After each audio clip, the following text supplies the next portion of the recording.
It all starts in the capital of Antares. A dragon is roaring, spewing fire, stomping on everything. Destruction everywhere. A guy on a horse asks how the war is going, and the other man replies that they've already lost 200,000 and over 300,000 are injured. Still, all of it would be worth it, since the Demon King is about to die and the world will finally be cleansed. Meanwhile, in the main hall of the castle, the hero Alex von Helene declares that the villain's crimes end today. Standing before the Demon King's throne, they announce that it's time for him to return to the shadows. That damn man, the Emperor of Antares, an old guy known as Cyrus, says that today's destruction has fallen upon his own empire. But Lepenhart asks why they insist on calling his empire, Antares, an evil place. The sun and moon rise there just like anywhere else in the world. Then the hero of fists, known as Tesserin, says that the corrupted creatures the king created would vanish with him today. But the king argues that he never passed any corrupt energy onto those beings. All he did was teach them how to survive and fight, just like humans do. He leans forward and asks if the four kings have fallen. Cyrus replies yes.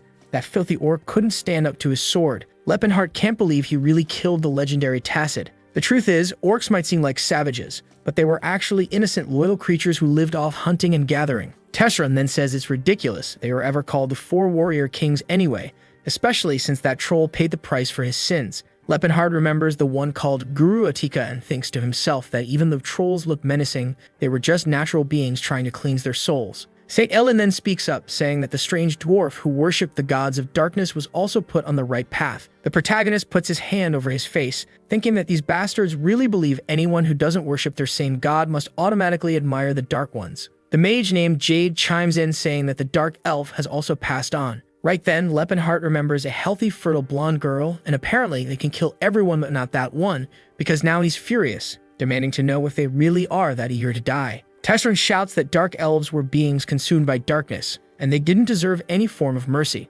Lepenhart fires back that she's not a dark elf, she's just a tan elf. Literally, humans destroy the elves' forests, and now they're forced to walk around in the sun, so that's why she got a tan. But clearly, the hero completely ignores what he's saying. Alex says that with that sword, the end would come for him. The Demon King's eyes darken. He says there's no point in talking anymore, and the hero replies that if it weren't for the evil powers he possessed, the creatures wouldn't have been corrupted. Lepenhart realizes the conversation is going nowhere. To them, any race that didn't live as their slave was automatically a creature of darkness. The hero charges forward, and Lepenhart says fine. He'll become the Demon King they're so eager for him to be. Half the room erupts in flames. He starts explaining that a long time ago, he was just a simple archmage. Humans had already stopped seeing other races as beings with the same intelligence. Elves were viewed as pretty servants with long lifespans. Dwarves made perfect mining slaves thanks to their dexterity. Orcs were the strong laborers, and trolls were used to harvest healing potions. Every race was treated as if they were property, stripped of dignity. But during one of his expeditions, Lepenhart ended up meeting some of these tribes, and through that, he began to understand how they lived. At the same time, he started learning about the unique magic each race carried, from the elves' elemental control to the witchcraft practiced by trolls. That's how he became the first person in history to reach the 10th circle of magic. His way of thinking began to change. He grew tired of watching other races being enslaved and began rescuing anyone suffering under that system. The issue was that his territory kept expanding, and it became harder to hide from humans. Eventually, he was under attack from armies without even understanding why. The truth was, their technology and strength were far more advanced. So just by defending himself, the village started to grow more and more. And that's how the Empire of Antares was born. He hadn't created it out of hatred for humans, but to serve as a refuge for the other races. Yet now everything was destroyed. Even though the people living there were peaceful, just looking for a safe place to exist, humans still claimed that anyone from that land was a worshipper of the Demon King. Maybe the sight of an army made up of multiple races was intimidating, but that was no excuse to slaughter innocent people. Activating his magic, he says that, as the ruler of this land, it's his duty to protect the empire. And man, Alex von Helene couldn't even handle the first spell. He went flying and hit the ground hard, totally wiped out. Lepenhart says people call him a hero because he's skilled in both swordplay and magic, but clearly, he hasn't mastered either. In the end, the strongest were always the specialists. And now he was face to face with one, the King of Fists, a man with strength and endurance like no other. The others were easy to handle, but this guy was different. Tesserin immediately lunges at him. Lepenhart dodges, fully aware that this is the one person who spent his entire life training a single technique. Beating someone like that wouldn't be simple. Suddenly, the outer barrier of the castle explodes, crashing down in chunks. And when Lepenhart turns his head, Tesserin is already charging in, ready to slam his elbow through the black shield, shouting that victory would be theirs. Man, the Demon King takes a brutal blow to the head, blood's dripping down, but he says he's fine. He used magic to block the impact. Still, he knows that if this keeps up, there's no way he can win, not while he's still trying to think up a plan. Tesrin draws closer, saying he's going to send him to a peaceful place. Lepenhart's still fixing his skull when Tesrin adds that he'll be freed from that evil nature inside him. That's when the Demon King realizes Tesrin, like the others, truly believed that the only natural way for any other race to exist was as a slave. Stogie pulls something from his eye and says it's an ancient artifact, known as the Eye of Spacetime. Not even he, the only 10-circle mage, had managed to figure out how to use it. Tesrin asks what he's planning, and Lepenhart says that now he's going to rewrite space and time. That artifact tampered with the flow of time itself and gave its wielder the ability to break natural laws. He had no idea how to activate it, but he had nothing left to lose. So he tells Tesrin to go ahead and try to stop him, if he thinks he can. Of course, Tesrin leaps forward to punch him mid-activation, shouting that he's not going to die like this. A flash of light hits both of their faces, and Lepenhart swears he's not going down like this, no way. But it looks like Tesrin's punch lands right on the relic. Smoke bursts out, engulfing the top of the castle. A massive ball of energy starts forming, and Tesrin keeps punching right through it. The thing keeps expanding, and from the looks of it, the entire empire was wiped out. The scene shifts. A calm little bird sits quietly on a branch near a cozy cabin in a peaceful, quiet place. The curtains flutter in the breeze as someone inside wonders what that chirping sound is. He feels warm and comfortable. Slowly, his eyes start to open. He wants to know if that relic actually worked. When it came to magic, he knew he was a genius. But he never expected to activate that thing by brute force. He sits up, trying to figure out exactly where he is. He's sure he traveled through time, but this place doesn't look familiar at all. From the look on your face, you're probably already guessing what happened, right? A foot hits the floor, and the guy's rocking a size 59 shoe. He says that even the toughest men would shed a tear after seeing the body this guy's got. But who is this freak in the mirror? His hands are covered in calluses. Scars cover his entire body, and on top of his muscles, there are more muscles, and even more muscles stacked on top of those. Man, but none of this makes sense. He's a mage. He specializes in summoning and casting magic circles. What's he supposed to do with a perfectly carved six-pack? And what's with that ugly face? He used to be confident in his looks. The elf girls loved him. He stares at the mirror, wondering what happened to his handsome face and why his muscles keep flexing on their own. He starts questioning whether the relic malfunctioned or if he somehow ended up in someone else's body. There's also the possibility that this isn't the past at all. Maybe he just switched minds with some random guy. Now he's got thick eyebrows, a square jaw, and if he let a beard grow out, he'd look exactly like the King of Fists, Tesrin. And right at that moment, someone calls out that name, asking when the lazy bum's finally gonna get out of bed. A massive dude, probably 16 feet tall, storms in. He wants to know what Tesserin's still doing inside. The sun's already up. He should have started morning training by now. The old man scratches his beard, saying Tesserin's looking at him like he's never seen him before. And Tesrin replies that, well, he really doesn't know who the guy is. The man tells him to quit using that old "I lost my memory" excuse. He's already pulled that trick twice, and it's not gonna work again. He grabs the kid's head like it's a tennis ball and drags him off. Now it's all clear. Lepenhart, the 10-circle mage, ended up in the body of the strongest man in the world. And I guess I'm gonna have to start calling him Tesrin from now on. Otherwise, nothing's gonna make sense. I can't be switching names every 2 lines after all. Everyone around him's going to call him Tesrin anyway. So that's that. And judging by everything happening around him, this guy must be Tessrin's trainer, the one who held the title of King of Fists before him, a man known as Gerard Chrome. The poor guy's already got his leg all tied up and is begging the old man to hear him out for a second. But Gerard just covers his mouth and says that for some reason he's way too talkative today. Man, the guy grabs a piece of bamboo and says the training's about to begin. Next thing you know, whack, straight to the abs, and the poor mage is already crying, trying to figure out what the hell is going on. But that's just the beginning. The hits keep coming. The kid starts remembering Cyrus, that fierce little elf girl, and thinks this is the end of the line. Gerard, on the other hand, is wondering why his body feels weaker than usual today. Looks like the kid really did lose his memories somehow. But whatever, that doesn't matter much. After all, the Academy of the Indomitable was famous for its brutal training. It wasn't unheard of for people to lose their memory from taking too many beatings, but sooner or later he'd recover, especially with more beatings. Obviously, the fastest way to fix it was to beat him even harder. As he's smacking the poor guy around, Gerard starts ranting about how humans are weak because they rely on weapons. Only fools would choose armor and a sword over pushing their own body to be unbreakable. Tarzan pipes up asking what's so wrong with using tools, only to get absolutely chewed out by the old man, who says the kind of thinking just proves a person's weakness. A true fighter trains his flaws and overcomes them instead of hiding behind equipment. The human body is like steel. Hit it enough and it'll grow stronger. The poor guy's still tied up, helpless to do anything. And while Gerard keeps pummeling him, he's thinking not everyone gets stronger with training. It's rare to find someone who can go from iron to steel. And that's exactly why he has to make the most of someone like this. He goes right back to thrashing the poor soul, saying that he'll have to discover the vast ocean within himself. But all the poor kid can think about are those warm days in the sun with Cirrus. That was peace. Now the sun's setting, and after an entire day of getting beat to a pulp, Gerard finally says training's over and he can rest for a bit. Shaking all over, the kid thanks him. Back in his cabin, though, he's completely stunned. He's literally soaking in a tub full of potion. And in this world, potions cost 10 silver coins each. To fill a whole bathtub, he can't even begin to imagine how much that cost. He asks Gerard why they're doing this, and the old man explains, metal has to be cooled before it can be hammered again. Lepenhart starts to understand the logic behind the training. They push the muscles to the brink of destruction, nearly to death, then immediately use aura and potions to regenerate. That way, the body recovers before it even feels the full cost of all that damage. It's actually a highly efficient method of building endurance, proving that this approach isn't just senseless brutality. And he knows firsthand how tough Tesserun's body was in that fight. At least now, he's sure he really is in the past. But then that leaves the question, what happened to Lepenhart in this timeline? Where is his younger body now? And what is it doing? Could two versions of the same soul really exist in a single timeline? To him, there are only two possible answers. First, that the younger version of him is currently alive and well in his original body, while his older mind is stuck in Tesserun's. Second, that the younger Lepenhart's body is now carrying the soul of the King of Fists. Next scene, Lepenhart brings over a mountain of food, telling him to dig in. He needs to flood his body with nutrients after pushing it that far. And as soon as he finishes eating, they're already climbing a mountain. Gerard says he has to work hard to earn that meal. Up top, he's doing one-finger push-ups while Gerard asks if life's really that easy for him. The poor guy's doing crunches on the edge of a cliff, and then boom, back in bed, totally destroyed.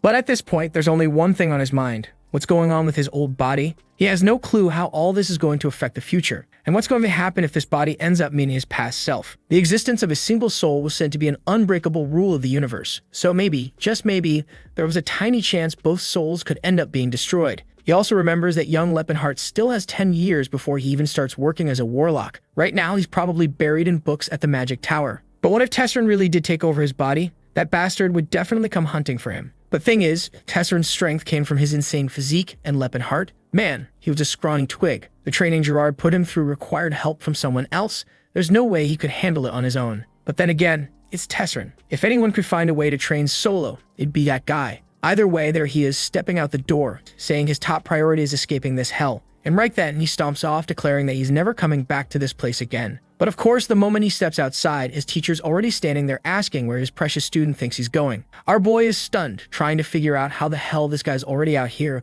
Was he always just standing around waiting? Scratching his chin, Gerard says it's been about 9 months since his last escape attempt. This one makes 9. The kid tries to explain that he's not Tesserun. His name is Lepenhart, and he's a mage. Gerard tells him that's a pretty creative story. This time, he really came up with a good one. Last time, it was some tale about being from another world and having met gods and dragons. Before that, he claimed to be the reincarnation of some martial artist from an eastern continent. But this new one about being a wizard named Lepenhart, that one's pretty convincing. He bonks him on the head and says it's time to go back to sleep. And just like that, the poor guy gets yanked back by his hair. Clearly, escaping isn't going to happen. Next scene, he tries to sneak out early in the morning, but gets caught again. Tried escaping underwater, caught again. Dragged straight back to the mountain. The man who, in the future, would earn the title of King of Fists, right now is just desperately trying to run away from training. And Gerard says his training method has been used for over 130 years, and not once has a single student managed to escape. Tesserun knows even if he did get away, that old man would hunt him down across the world and eventually drag him back. Maybe the smarter option is to just earn permission to leave the mountain. And so 2 years go by. He's being slammed into a wall by a massive weight. Suddenly, the chains snap to the ground. Gerard congratulates him for awakening his aura. Tesserun knows that even Cyrus, the famed sword hero known for his aura, didn't awaken his until after he turned 20. But Gerard wants to know why this idiot looks so surprised. That was the bare minimum expected from this training. The physical endurance he developed was syncing with his survival instincts. As that connection grew, so did his vitality, and with it, his energy. And from that, aura is born. Now that he's awakened it, it's time to learn some new techniques. Our guy asks what kind of training or ability he'll be learning now. To which Gerard replies, now they're going to start throwing punches at each other. And so the beatings continue. 3 more years pass. The scene shifts to the middle of a waterfall. Tesserun standing still, focused. He activates the Horn of Calamity, gathering aura into his fist. He's about to throw the Shiryu punch. Arm pulled back and a punch straight into the cliff wall. He says he managed to stack 3 layers. That seems to be his current limit. This was a relatively simple technique that let him compress all the energy in his body into a single blow. The aura was layered in stages, which is why it's called a horn, like a horn's rings and ridges. At its peak, a skill could form 9 layers. Rumor had it that at that level, it could even kill a god. Even Tesserun from his previous life had only made it to 7. His master once told him that the day he reached 4 stacks, he'd finally be allowed to leave the mountain. but it looks like the old man had gone off to the village, so you have to wait for him to come back. Now, if this were the past version of him, you know he'd already be using this chance to try and escape. But this was actually the perfect moment for him to try something else. The kid starts practicing Lepenhart's old magic. Yeah, the Demon King's power. For some reason, I assumed he was just going to stick with punching, right? But I forgot. He can still use the spells from his past life, as long as he can gather up enough mana. He mumbles something about becoming one with the void, creating a bullet that pierces enemies and fires it straight at a tree. And yeah, it just leaves a burn mark. Compared to the punch that shattered a mountain, it's clearly way weaker. The poor guy scratches his head. For all the knowledge he has, his body just doesn't cooperate. He's starting to wonder if becoming a mage in this state is even possible. His brain barely works well enough to do the calculations. But right then, he senses something nearby. And whatever it is, he knows it's not human. A green paw steps into view and an orc carrying a sword appears. Tezrin locks eyes with him, and the orc just says to pretend he never saw anything. Otherwise, he'll die. Lepenhart figures that, judging by his size, this orc is about 3 or 4 years old. Really young. Looks like he ran away from some battle or something. At least the fact that he's talking and telling Tezrin to stay out of it shows that orcs aren't naturally aggressive. They'd rather avoid conflict. Tezrin asks if the young orc is being hunted. The green kid looks confused and wants to know how Tezrin speaks his language. Tezrin says he's met a few orcs before. The creature lowers his head and says the fates have blessed this encounter. Yes, he's being pursued. Tezrin tells him he can help, but only if the orc is willing to trust him. The orc says anyone who speaks his language so fluently is like a brother. Plus, he can tell Tezrin has a genuine soul. Tezrin can't help but notice. This orc speaks in an oddly refined, almost royal tone. Probably has some noble blood in him. So Tezrin agrees to help. He starts chanting, opens a kind of portal inside the cave, and says that magic will keep him safe. The orc, surprised, asks if he's really a mage. Tezrin says, of course, obviously. But with that jacked body of his, the orc replies that there's nothing obvious about it. It makes no sense at all. Still, he's grateful. As soon as the orc enters the portal, Tezrin hears someone approaching. A group of bounty hunters shows up, grumbling about how much effort they're putting in just for a few silver coins. One of them asks Tezrin if he's seen an orc come through. Another guy says he'll give him a gold coin if he tells the truth. His buddy asks if he's actually going to pay up, and the guy laughs, saying, no way, just fooling that musclehead from the mountain. Tezrin simply says he hasn't seen anything, but then one of them spots the tracks. He says it's clearly orc footprints, and that the creature must have gone this way. Tezrin realizes he forgot to cover that part, but calmly tells them that nobody's allowed to enter his home. One of the soldiers glares at him and asks if he's lost his mind, and if he's actually asking to die. Tezrin just stands there, arms crossed, staring them down. The others start whispering that he's looking pretty ripped, they should be careful. Then a purple magic circle forms beneath his feet, and he remembers what his master told him. His fists were the deadliest weapons in the world. And that's exactly why using a weapon was an act of mercy,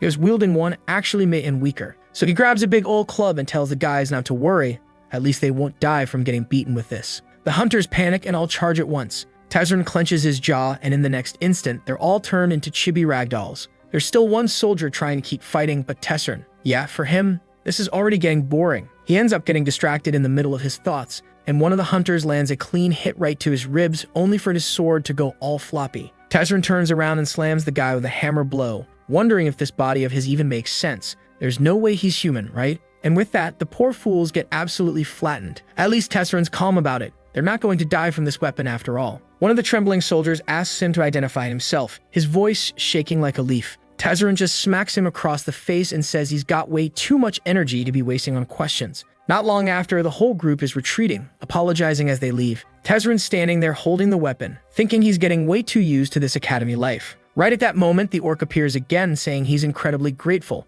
that Tezrin had saved him and he would never forget that until the day he died. Lepenhart tells him a warrior shouldn't bow his head so easily, but the orc replies that Tezrin is now his mentor, and that when the time came, he could count on his sword. Tezrin knows that in orc culture, a mentor is someone they deeply respect, almost like a sacred figure. The orc then asks his name. Strangely, Tezrin starts to say Tezrin, but stops. He says his name is Lepenhart Wald Antares. So I guess I've been calling him Tezrin for no reason, huh? The guy's sticking with Lepenhart after all. And the orc says he'll remember that name. Our boy then asks what options he really has. The humans are taking over the world, so where is he even supposed to go? The orc answers that the continent is vast. There has to be a place where he can live in peace, not as a slave. Lepenhart mentions a land far to the southeast, a place known as the Mountains of Rakid, about a 2-week journey away, in a region called the Land of Challenges. He heard of a tribe of orcs hiding out there, known as the Blue Bear Tribe. Apparently, that was all the orc needed to hear. He thanks him and immediately dashes off. Lepenhart then realizes he forgot to ask his name.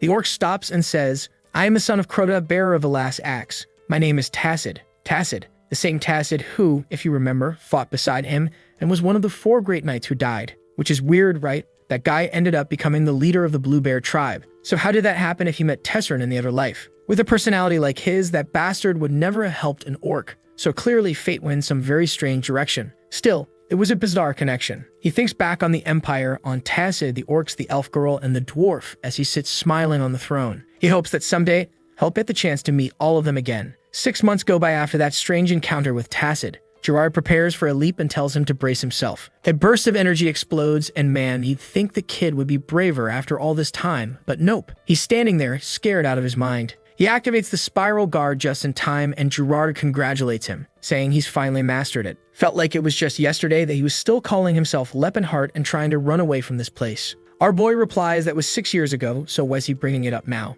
To which Gerard says they've been training together for 10 years, but it's only now that he's finally showing progress. The only question left, why is he still so short? Leppenhart protests, saying he's 1.90 meters. He's not short, but Gerard fires back that every descendant of this academy is at least 2 meters tall. He must be skipping those breathing exercises he was assigned. That reminds Leppenhart that, yeah, the Tesserin from his old life was actually around 2.3 meters tall. So for some reason, he ended up shorter, which clearly is why he doesn't want to use that particular technique. I mean, come on. The guy's already way too big as it is. The scene shifts back to the waterfall. Gerard tells him to go ahead and show the final result. Tesserin focuses his energy, takes a leap into the air, and activates the Horn of Calamity. He slams down the 4-layered impact, and the water explodes upward, trembles, and suddenly it's like an entire ocean begins to fracture. Rocks crack and fly in every direction. Gerard smiles, saying that finally, Tesserin wouldn't have to get beat up anymore just to leave this mountain. Tesserin himself is stunned. Gerard tells him that the time had come. It was finally time for him to leave that place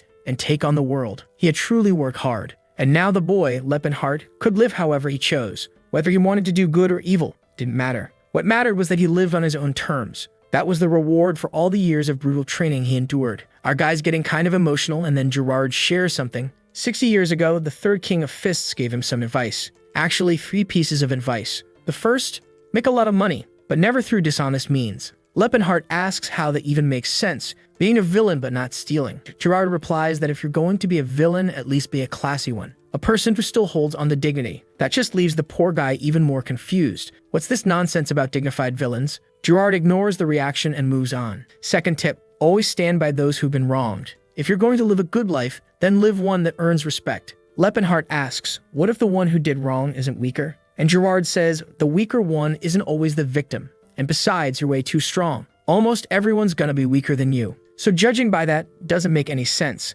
But the third and most important rule, don't let the legacy of the indomitable die. Someday you have to find a student and pass it all down. Looking at Gerard from the side, Leppenhart still does seem a bit short. He tells the master they'll remember all of it. Gerard tosses a backpack his way and says that finding someone talented is extremely rare. So don't spend your whole life looking. Just make sure that when you do find someone, you don't let them slip away. The pack has a bit of money and some travel clothes, but our boy looks a little disappointed. He only got 30 silver coins. From what he knows, his master was one of the richest people in the whole kingdom. But Gerard just shrugs and says it's tradition to pay students poorly. When he left, he only got 25. To cheer him up a little, though, he mentions a special gift hidden on a certain mountain. Location marked on the map. He should stop by if he's nearby. Fully dressed, pack on his back, Leppenhart asks himself if he really can just leave like this. He's gotten so used to the mountain life, he's not even sure what living free feels like anymore. But then, from the middle of the mountain, a surge of aura rises, and he hears Gerard's voice. Don't let this farewell weigh down your departure. Honor the legacy of mastering one of the most powerful techniques in the world. And just like that,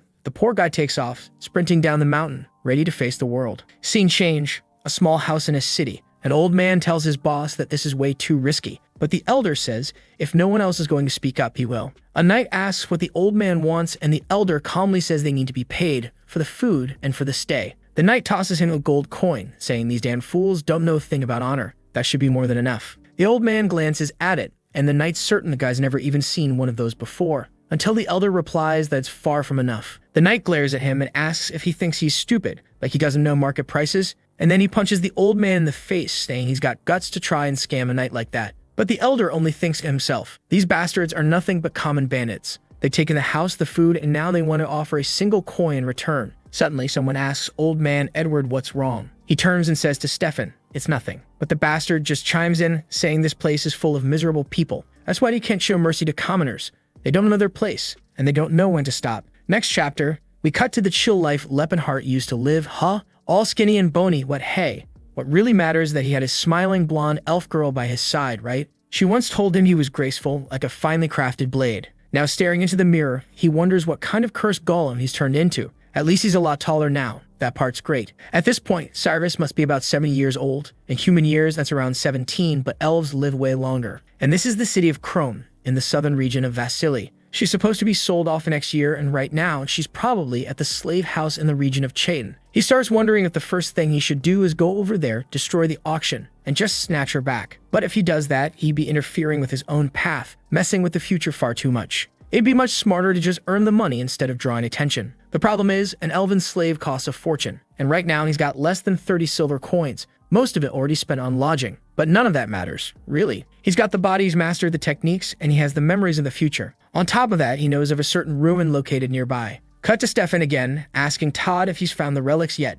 Todd tells him to give it a minute. Todd's a mage specialized in exploration and tracking, someone they hired. From the window, Stefan asks if he's sure about the location. Todd says, "Trust me, it's the same place the legendary swordsman Claude von Leota once explored." Back to Lepenhart now. It's been 3 days since he left the city of Krone. This body of his is incredible. He can walk straight for hours without hunger, without cold. His stamina is endless. On top of that, he has a skill from his past life called artificial phantasmagoria. It allows him to remember anything with perfect detail, like it happened just yesterday. And in that past life, he once met a mage named Todd, who mentioned the ruins of House Altine. Using that memory, he and Cyrus went there and found a whole stash of treasure Todd's team had overlooked. Selling everything, they managed to gather over 2,000 gold coins. So yeah, that's the place to go. From atop the mountain, he sees the village of cattle. Looks exactly the same as always. Down in the village, an old man is asking what they should do. The Valley of Death is a place no one should ever go near. Another elder replies that those noble bastards begged them for a guide.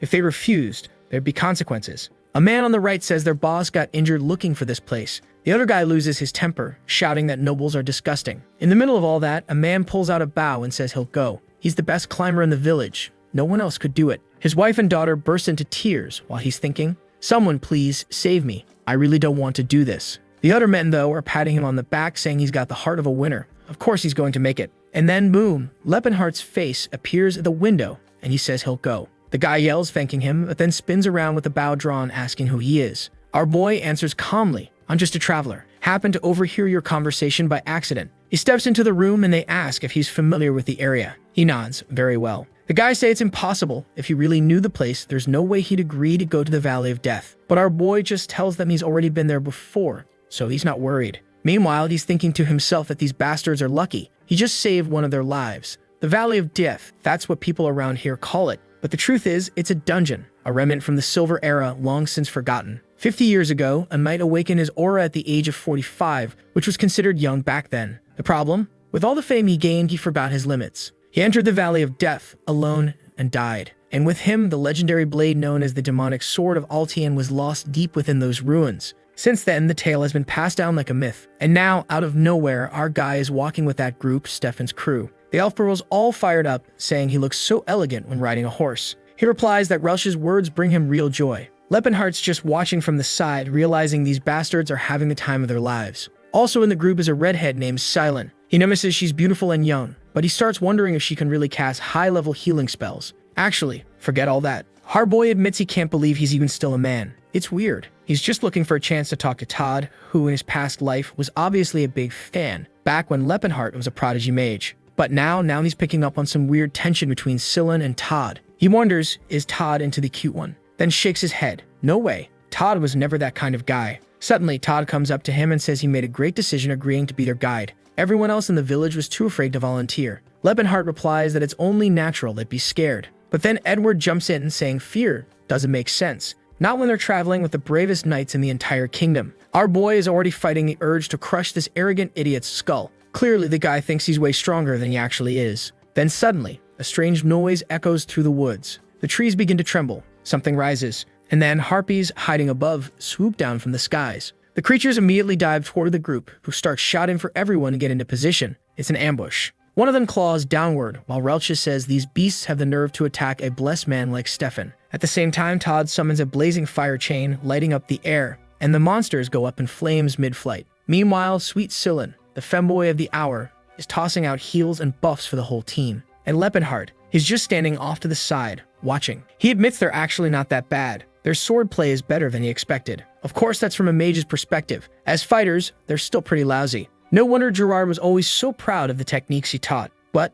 as always, there's a catch. One of the harpies breaks formation and charges toward the orcs who are hauling the supplies, only to catch a fist to the face so strong it vaporizes her in the air. Just like he expected, nobody's worried about defending those guys. According to Todd's account, this is where the last guy died. But this group's leader is Stefan, a member of the Altin family. Some of the soldiers, though, man, they're not doing so well. They're getting torn apart by the harpies. Lepenhart notices that Stefan isn't actually a bad person, but he clearly doesn't fight while protecting those beside him. And maybe that's what truly makes someone a bad person. Just then, Silen, the lovable femboy of the party, tells everyone to take cover in the trees. It's too dangerous out here. Our boy thinks at least someone in this group is decent. The harpies unleash another wave of attacks. Lepenhart doesn't even bother dodging. He just stands there, lets them hit, until one strike lands right in his eye. The poor guy wonders if he's even got any tears left after all that training. Not long after, Stefan calls out asking for a damage report if the mages and priests are all safe. One of the soldiers answers yes, and that's when our boy realizes they don't give a damn about him or the rest of the group. Right then, Stefan raises his arm and proudly declares that they've proven their strength and can now rest after such a glorious victory. Lepenhart takes the chance to walk over and talk to Todd, thanking him for the fire magic. It really saved everyone. He says he'd heard Todd was a mage from the Delphia Magic Tower, and he actually has a friend who studies there too. Todd asks who his friend is. Our boy replies his name is Lepenhart. Do you know him? Todd says, yeah, I know Lepenhart. I just didn't expect someone like you to be his friend. Such a big, tough guy. That kid was sweet, kind-hearted. And just like that, Lepenhart immediately clocks that this guy is seriously weird. Todd asks why he's bringing all this up, and our boy asks if he knows whether the kid started training. How's his body doing? Todd responds, oh, he's just like always. Sharp little nose, gemstone eyes, and skin soft as silk. And in that exact moment, Lepenhart knows. This creeping thinking anything wholesome. He's even drooling for crying out loud. Thankfully, Silen walks up and asks if he's hurt. He says he's fine and tells her to check on the orcs instead. She goes to heal them, but the orcs say she doesn't need to worry. They're fine. She shouldn't waste her mana on people like them. One of the soldiers scoffs and asks why she's wasting magic on monsters. They'd recover on their own eventually. Lepenhart notes how the orcs are being treated like dogs, or honestly, worse than dogs. He knows plenty of dogs that are treated with more kindness. Just then, Stefan calls him, hey, guide, let's move. Our boy's fuming inside, but forces a dumb smile and leads the way. A few hours pass. The soldiers from the army are looking wrecked. Apparently, they ran into a pack of wolves, over 20 ogres, and a whole horde of monsters. They're wondering why this mountain is so full of threats. But of course, it's because Lepenhart is leading them in a straight line, cutting directly through danger instead of avoiding it. He may look like a soldier, but he's a mage, and a mage is all about efficiency. There's no way he's going to put himself in more danger just to make things faster for this bunch. Stefan's completely wiped out and mutters that now he understands why Sir Claude died here. But just then, his expression changes. They finally found a dungeon. He asks if this is the place. Todd nods. Absolutely. The ancient ruins of Fulton. The group pushes forward and stops in front of a massive door. Todd opens it, checks the entrance, and says it looks safe. They can move forward. Stefan rallies the group, telling everyone to get ready. The time has come. They're going in. Lepenhart says he'll wait outside, but Stefan waves him off, saying his job's done. He can leave. Our boy protests. Come on. This forest is crawling with monsters. I'll die out here. Stefan shrugs. Well, you found the place. We'll send someone to help you back later. Which only pisses Lepenhart off even more. So what? If they hadn't found the place, they'd have just abandoned him. Then Stefan turns to his team and gives a motivational speech saying a great knight rests behind those doors, and today they would honor his legacy. Everyone charges ahead, smiling like heroes, while Lepenhart just tells them good luck. The door shuts behind them, and that's when his plan begins. This ruin is full of monsters and wandering spirits, but in the past it used to be a military base. It might have looked ordinary, but the Silver Era's technology was incredibly advanced. That's exactly why this place is so valuable. Walking through the halls, Lepenhart murmurs that it's been a long time since he last came here. In his previous life, he and Ceres had walked these same paths. The girl, looking all stunning, says she hears a fairy through the walls. If there's a voice calling out from beyond, it means there's a hidden gate, and yep, she's the one who found the treasure room. Suddenly, a mosaic lights up on screen. What the hell did they get up to inside that dungeon's treasure vault? Man, Lepenhart's old life really was better. He's looking at the carvings on the wall, saying it's a code written in Labor script with reverse sequences of water and earth symbols. He's trying hard to decode it, but man, this brain of his now, it's definitely not what it used to be. Still, After a while, the mechanism clicks open. He tosses his coat on the floor, saying he's not about to ruin something that cost 10 silver coins, no way. Now shirtless, ripped out of his mind, he announces it's time to test what this body is really capable of. But just then, he hears screaming. He knows the shouts are coming from the other side, but come on, the treasure is right there. Why go back? Then he remembers, when he came here with Cirrus, she used her magic to locate the items and they got out safely. But this group he brought, they're heading through another area and probably triggered some trap or something. It's gotta be chaos. One soldier's already down, stabbed right through the neck. Sir Thomas, Stefan screams, but the man's already gone. Then in the back of the cavern, he sees it. What is that? A sight that glints from the dark and a demon steps out from the stone wall. And it's not alone. There are 3 of them. Stefan immediately realizes there's no way they're winning this. No human can handle something like that. Meanwhile, Selene is casting healing spells over the wounded soldiers. They're all thanking him, saying they're alive because of him. Almost called him her. Let's be honest. Sterling mutters that it was that trap that really wrecked them, and thanks Todd for saving them all. But Todd says he only protected them from the fall. The real danger is what lies ahead. Up the stairs, the soldiers are being launched like dolls. The demons are closing in fast. Everyone's panicking, screaming, and running. Sillin holds his ground, casting buffs and radiant blessings across the whole room. He summons a cursed-looking scepter, flooding everyone with courage and energy. The group fills up with light and resolve from Sillin's power, while Todd in the background is wondering, where the hell is this guy getting that much holy energy? Still, off they go. Everyone rushes in, fully hyped, even Todd. And strangely, he's pulling weird faces and tossing swords like he's doing stage tricks. Relchia, meanwhile, charges at one of the monsters. Or, at least she tries. She gets drop-kicked in the back, slammed in the gut, and launched into a wall. Barely conscious, she says she hopes she was able to help Master Stefan. At least the guy's not a coward. He tells her she did great, and that from now on, she can count on him. Say what you will, he's kind of a bastard, but at least he can fight. He delivers a clean strike and finishes off the demon. Everyone's stunned, saying they really can rely on the great warrior Stefan. He tells them all to focus. This is the exact spot where Sir Claude met his end. But right then, a fiery explosion bursts from above and stones rain down from the ceiling. Things just escalated fast. From the flames, another demonic beast appears. This time, a flaming version. The creature charges in, launching soldiers left and right. People are yelling to fall back, and the entire group starts fleeing. You'd think Stefan would panic, but nope. He growls, "No way in hell I'm going out like this." Gripping his sword, he swears he won't let that monster bring everyone to ruin. He carries the name of House Altian and the title of Resolute. He charges in and fires a powerful blade strike. It looks like it cut through the thing, but in reality, wham, the demon backhands him across the face and he goes spinning through the air. He hits the ground like a sack of trash and blacks out. At least Selene is there, his hands glowing bright with holy magic, shouting for Stefan to wake up. Or actually, nope. Selene straight up blasted the boss demon with holy power, whacked him on the head with a massive staff. The problem? The creature didn't die. It slowly turned and locked eyes with him. And now Selene is straight up shaking in his boots, man. The demon comes charging. Poor Selene squeezes his eyes shut, like, dude, you better try to dodge or something. But suddenly, the demon gets knocked back, flying through the air. Selene opens his eyes, and there he is, the absolute unit, the hero of the hour. He's here to save the waifu of the day. Well, when there's no woman around, you save the femboy, right?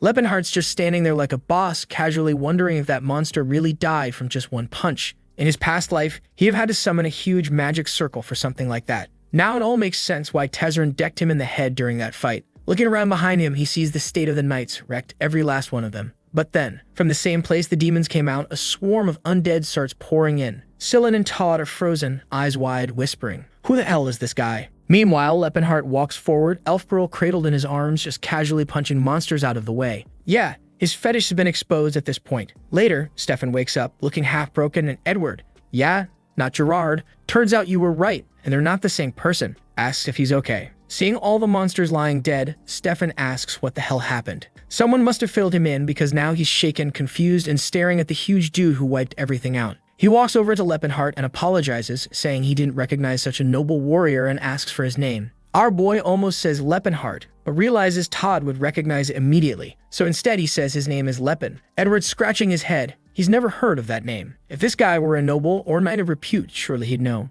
Stefan asks what noble house he's from. Lepen replies, none. And now Stefan is even more pissed. To him, it made some sense if the guy was a noble who trained his whole life with endless resources. But if he's just a random dude and still this powerful, that's humiliating. So Stefan mutters something like, "All right, I see how it is. You showed up at the end and took care of what was left." At least he adds bitterly, "A little skill I have was useful for something." Lepenhart just brushes him off, saying that punch clearly messed with his memory. But hey, at least now he's seen just how useless he really is. Of course, Stefan loses it, yelling that he better show some respect to House Altien. Edward's panicking, telling Stefan to calm down. Don't pick a fight with him, man. He tries to smooth things over, saying Lepin probably doesn't know noble etiquette. He's just a commoner after all. Stefan takes a breath, calms himself, and says fine. But then he asks, who trained him? Lepinhart just shrugs. Little here, little there. Yeah, no way is he admitting he trained under Gerard. That guy's famous in the whole region. Stefan rumbles that it's almost impossible for someone to be this strong without proper training or a real master.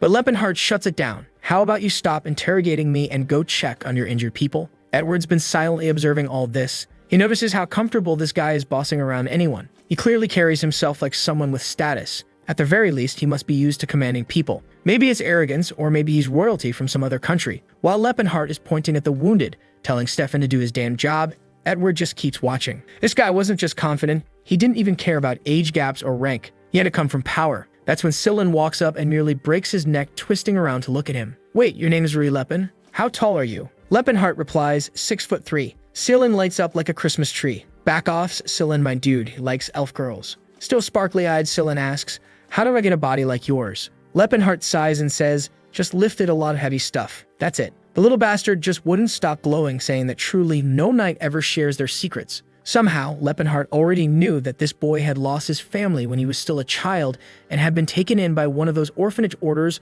or something along those lines. Judging by that cute little face of his, he probably got bullied a lot by the other kids. Maybe that's why he longs for what he doesn't have, a rugged appearance and a strong, powerful body. The issue is, well, it's pretty clear he didn't grow much, didn't develop any muscle, and his voice still sounds pretty feminine. And strangely enough, the more he trained his body, the more his secret energy seemed to grow. He stands there staring at our boy and murmuring, he's so tall and handsome. And of course, our guy is already trying to disappear into the shadows. Poor Lepinhart awkwardly says they'll talk later, but the guy just doesn't leave him alone. Then he says he's going to check the way out, and obviously Stefan jumps on that, saying he'll go too. He asks if it's okay, and Lepinhart shrugs, saying he can do what he wants. While they're walking, Stefan is silently fuming. He can't accept that someone like him was the one who had to save him. That guy was an arrogant bastard, and the moment they ran into more demons he was planning to humiliate him, make him fall to his knees and beg. Well, that was the plan right up until he got smacked in the neck and passed out. Lepinhart looks at him and says calmly, take a nap, will you? At the same time, a few creatures sneak up from behind, jaws open to bite.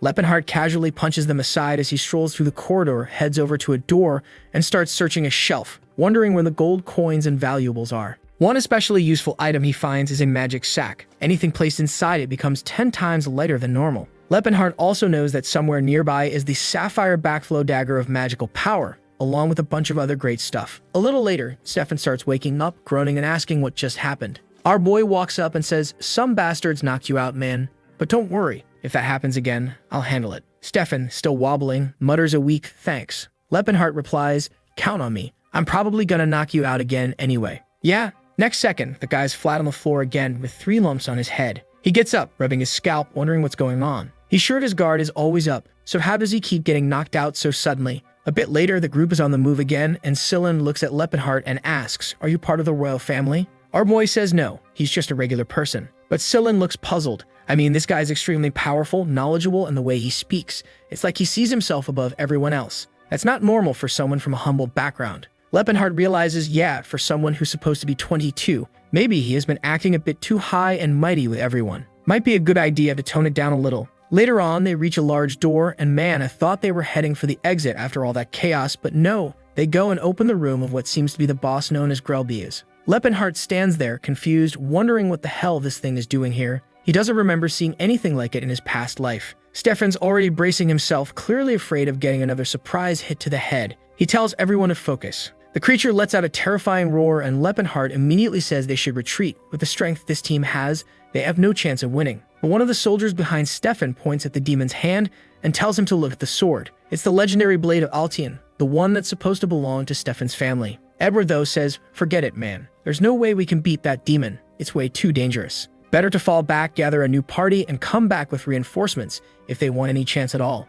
But Stefan, man, the guy was practically eager to be rescued again, said, no way. You'd rather die right there than retreat. He raised his sword, ordered everyone else to do the same, and shouted that they were going to charge. Lepinhart, standing off the side, just thought to himself, this guy is a real idiot. It looked like those dimensional distortions, or the so-called dungeons from the Silver Age, were able to maintain themselves independently, Somehow, that creature had been absorbed by the dungeon's system due to some kind of broken mechanism. In other words, it was a being that fed off the dungeon itself, a type known as a guardian. And the issue is, once a creature gets fused with a dungeon, it becomes much stronger than it was before. On top of that, this must have been the thing that killed that guy in the past, meaning it's definitely the most powerful entity in there. Still, Stefan's hyping up the group, saying the monster's chained down, that they can take it down easily. At that point, Lepenhart turns to Edward and asks, "Dude, you guys are actually gonna fight that thing? You don't stand a chance. Everyone's going to die." But the bastard just turns back and says he appreciates the warning, but he's just a vagabond who doesn't understand what honor means. There are things in this world worth risking your life for. And then he charges in with his sword held high. Meanwhile, our boy is just standing there, wondering, why is he even helping these knights? You should just let them all die. Our dear boy Sillin is off to the side, praying for the goddess's blessing. All the soldiers, buffed up, go charging in, until one of them gets slammed in the chest and launched across the room. Lepenhart just shakes his head. Yeah, he knew this was going to happen. Another one goes flying, while the creature spins its blade and sends everyone scattering. Now our guy's already figured out what kind of man Stefan is. No matter how much you try to talk sense into him, he's going to keep pushing forward. Edward, on the other hand, seemed like someone who might be a little more reasonable. Maybe after taking a few hits, he'd get the message. He was jumping around, slashing here and dodging there, but to Lepenhart, it was like watching a bee trying to sting a human. At most, it might leave a scratch. Sillin was still at it, chanting his holy fire spells, spitting flames around the skeletal demon. The guy even struck a JoJo pose and shouted something like, "Burn in sacred flame." He launched 3 attacks in a row. At the same time, the elf girl went in slashing from above, and even Stefan pulled off a solid move. Lepenhart had to admit she was skilled. She was better than Edward and probably only second to Stefan. Watching Todd hurl spells around, he started wondering if maybe they were underestimating the guy. Maybe they could pull this off. Todd cast a tornado. The chains holding the beast started to break. But then, it started speaking in some bizarre, incomprehensible language. And yeah, of course, that was the signal for Phase 2. Everyone got blown back. Lepenhart's expression changed right away. The first soldier was instantly Isaac'd, and several others were slashed down or tossed aside. But man, give Stefan credit. The guy had guts. He went in again trying to flank the monster, and took a hit straight to the gut that sent him flying hard. Edward shouted his name, but Stefan just stood back up, bloody and barely standing, and said, "I'm fine. Trust me." They charged again. Now Elsia, she came in with a whirlwind of kicks and slashes, aiming straight down on the monster. But of course, she took a hit from the side and got scorched by a blast of fire along with everyone else. From a distance, Sillin watched the flames barreling toward them. But chill, Chad saved the waifu just in time, pulled her out of the way. He even apologized, saying he only didn't react faster because he got distracted. But the real problem now, he was left standing alone in a one-on-one against that beast. That's when he started activating his aura, saying he was curious. He wanted to know what this body, the one that trained for over 10 years, was really capable of. If he were still just a mage, he'd never take a risk like this, not with his life on the line. But now, man, now he was a fighter. He only felt truly alive when facing an enemy where victory wasn't guaranteed. So he charged forward, saying that if his master were here to see this, he'd be proud. He fired off a focused explosion right off the bat, but the creature retaliated fast and Lepenhart had to dodge. Still took a small slice to the shoulder. Metal weapons might have done nothing but magic, that still worked on him. In the blink of an eye, he was already behind the beast, but the monster pulled a reverse kick out of nowhere and launched him straight into the wall. Sillin screamed in panic, but Lepen just strolled out of the smoke like nothing happened, cracking his neck with a pop. Our dear femboy was completely terrified man. The toughness of this guy's body was unreal. Lepenhart thought, if I hadn't held back just now, I probably could have found an opening to counter. This fight had turned into a pure test of reflexes, just like it used to be with Gerard. He had no clue what that monster's roar meant, but he welcomed it. Bring it on. The two clashed in a brutal back and forth while Stefan just stood there in shock, wondering what that aura even was. How could a man with no title or bloodline manifest an aura, something he, a noble, hadn't even achieved yet? Watching the exchange, he could barely process what he was seeing. Who the hell is this man? And where did he come from? Meanwhile, our boy was trading fists with the creature like it was a boxing match. He dodged another attack and said, "These moves are starting to get too predictable, way too simple now." He landed another clean hit on the creature's arm, and it looked like it might have ripped the thing off completely. But the problem with dungeon guardians is that they don't die, no matter how badly you beat them up. That's because the dungeon itself keeps feeding them energy and healing them. The beast prepped another explosion, but Lepenhart dodged again. He grabbed its arm, landed a kick to the face, followed by a flurry of punches. While they were trading blows like that, all the soldiers were just standing there, watching in disbelief. Lepenhart realized he was probably drawing a little more attention than he wanted. He figured it'd be better to just use the Horn of Calamity and end it already, but the risk of collapsing the entire dungeon and killing everyone was still too high. From the back, Todd shouted, Lepin, use a sword, man. We'll buff it with holy energy and you can finish this thing. But our boy just yelled back, I don't know how to channel aura into a sword, you moron. All I know is how to punch with it. That's it. Then Sillin called out and asked if his body was tough enough to take a hit. Lepinheart said, yeah, it's one of the sturdiest around. So Sillin replied, all right then, you're getting Philinence's blessing. Whether our boy liked it or not, he clenched his jaw, grabbed the boss by the arms, and slammed it into the ceiling, man. What that little bastard did was use a spell that normally hardens metal, but cast it on Lepinheart's body. Despite having that soft, adorable face, the guy had a very unique strategy. Now Lepinheart, all stiff but reinforced, pushed forward again, launched a kick to the boss's chin, followed by a knee strike and another punch. It was hard to believe the creature was still alive. The monster floated up in midair, then came the pink laser, and finally, the bastard died. Praise the gods. Our boy just stood there, all cool and collected, while Sillin was practically glowing with hearts in his eyes, throwing up rock and roll signs like a fan at a concert. The symbol above them started to fade. The dungeon was done. All busted up, Stefan walked over and asked, are you really Lepin? He wanted to know why Lepinheart had been hiding all that strength, and if he really thought the rest of them were idiots.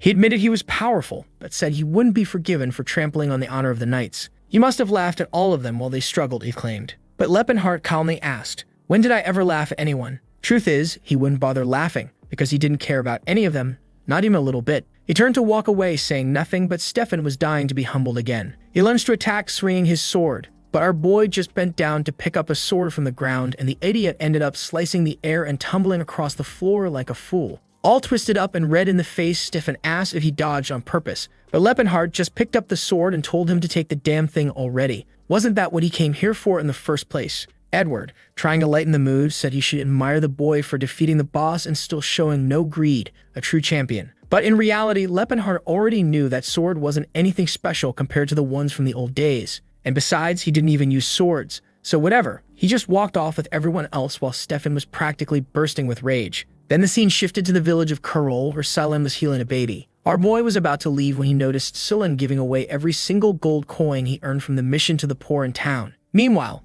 on the road back home, Stefan turned to Edward and said he wanted to know who the hell that guy Lepin really was. Edward answered calmly that he figured he'd ask something like that. The kid definitely caught a lot of attention. And yet Stefan muttered to himself, saying it just couldn't be possible for that guy to be better than him. Oh my dude, has reality still not slapped you in the face yet? Cut to our main guy climbing through the mountains, thinking it's finally time to find Cyrus, a bronze elf girl he just can't get out of his head. The only issue is some bastards following him. Stillin walks up and says, have you ever heard of the goddess of blessings who guides the faithful? I was thinking of returning to the order, but I've decided to walk the pilgrim's path instead. And if possible, I want to travel with the strongest man I've ever met. Lepinheart's thinking, yeah, I've seen that weird sparkle in someone's eyes before, rosy cheeks and all. This is starting to feel a little too familiar. In every lifetime, there's always someone like this trailing after him. At least the guy was a priest, right? And you really couldn't ask for a better healer than that nearby. Not to mention, Cyrus could be hurt or sick, so bringing him along wasn't a bad idea. So if you just told the guy,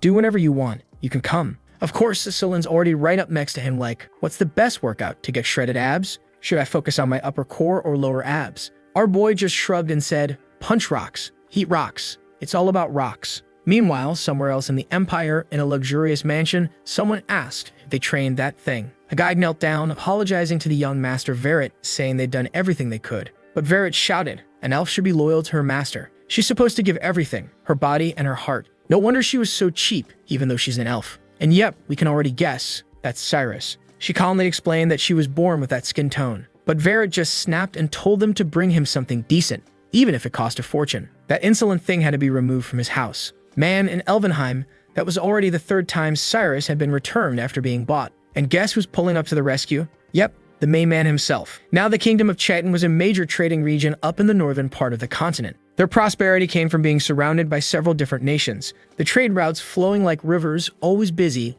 always thriving. At that moment, they were heading to the capital of Jeplin. The streets were packed and Sillin commented, no wonder, this is the central trading point of the capital. Lepinheart said, this whole place was founded by merchants, man. So from the very beginning, everything's revolved around money. But Sillin was already trailing behind like, can you walk slower? Stop showing off those long legs. That's when they spotted it, your classic scene. A rich guy beating on a poor one. The pig of the moment was named Tarek, and he was yelling, who gave a beggar like you the right to insult all these merchants? You'll learn your place real quick. And yeah, after the beating, he threw 30 gold coins on the ground, one for each hit. I mean, I've seen worse nobles. The ones I know, they beat people and don't give any coins. At least this guy paid for the pain. After 10 years of training, our boy earned 30 silver coins. Meanwhile, the guy got beat up for 10 seconds, walked away with 30 gold coins, and is still about to get healed by Silen. I'd say that was worth it. And that bastard, look at him. Just because I mentioned it, he's over there smiling, the cheeky punk. Stillen's annoying that the scumbag is happy, and Leppenhart points out, look, kid,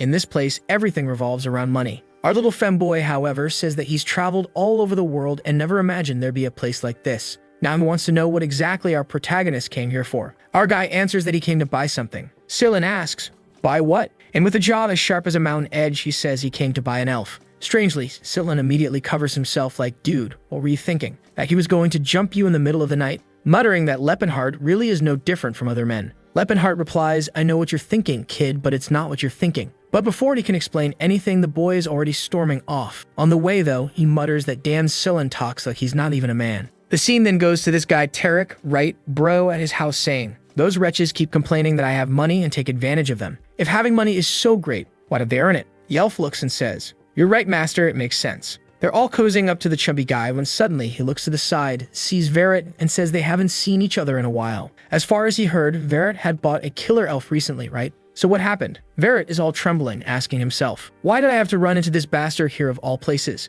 He then says, I returned that damn thing a few weeks ago because she wasn't the most obedient. Right then, the fat guy bursts out laughing, asking if he really couldn't tame an elf that was already a slave. No wonder the big shot merchants were starving with an incompetent like him around. Man, what a roast. Verret tries to explain, right, that apparently she had already been returned countless times and that's why she was cheap. And the chubby guy is thinking, if I can manage to buy that little slave and tame her, that bastard will see who's the best. The scene then shifts to another part of the city, where Leppenhart is looking down and asking what he thinks he's doing. Stillen is there on the ground row, putting in effort, saying he's exercising while our boy is just thinking that the poor guy really was skinny man. He then tells him not to push himself so hard, right? He'd end up with sore muscles for the rest of the day. To which Stillen replies that it's all good, it won't affect his trip. Suddenly, when our boy looks again, he's already healed, all cute, saying that he can shake off healing spells, just like that. Why does the artist spend more time drawing Stillen than the elves? And our boy gets it now. Why the bastard can't gain any muscle. The principle of healing magic was pretty similar to time reversal and muscles needed right to develop after being destroyed.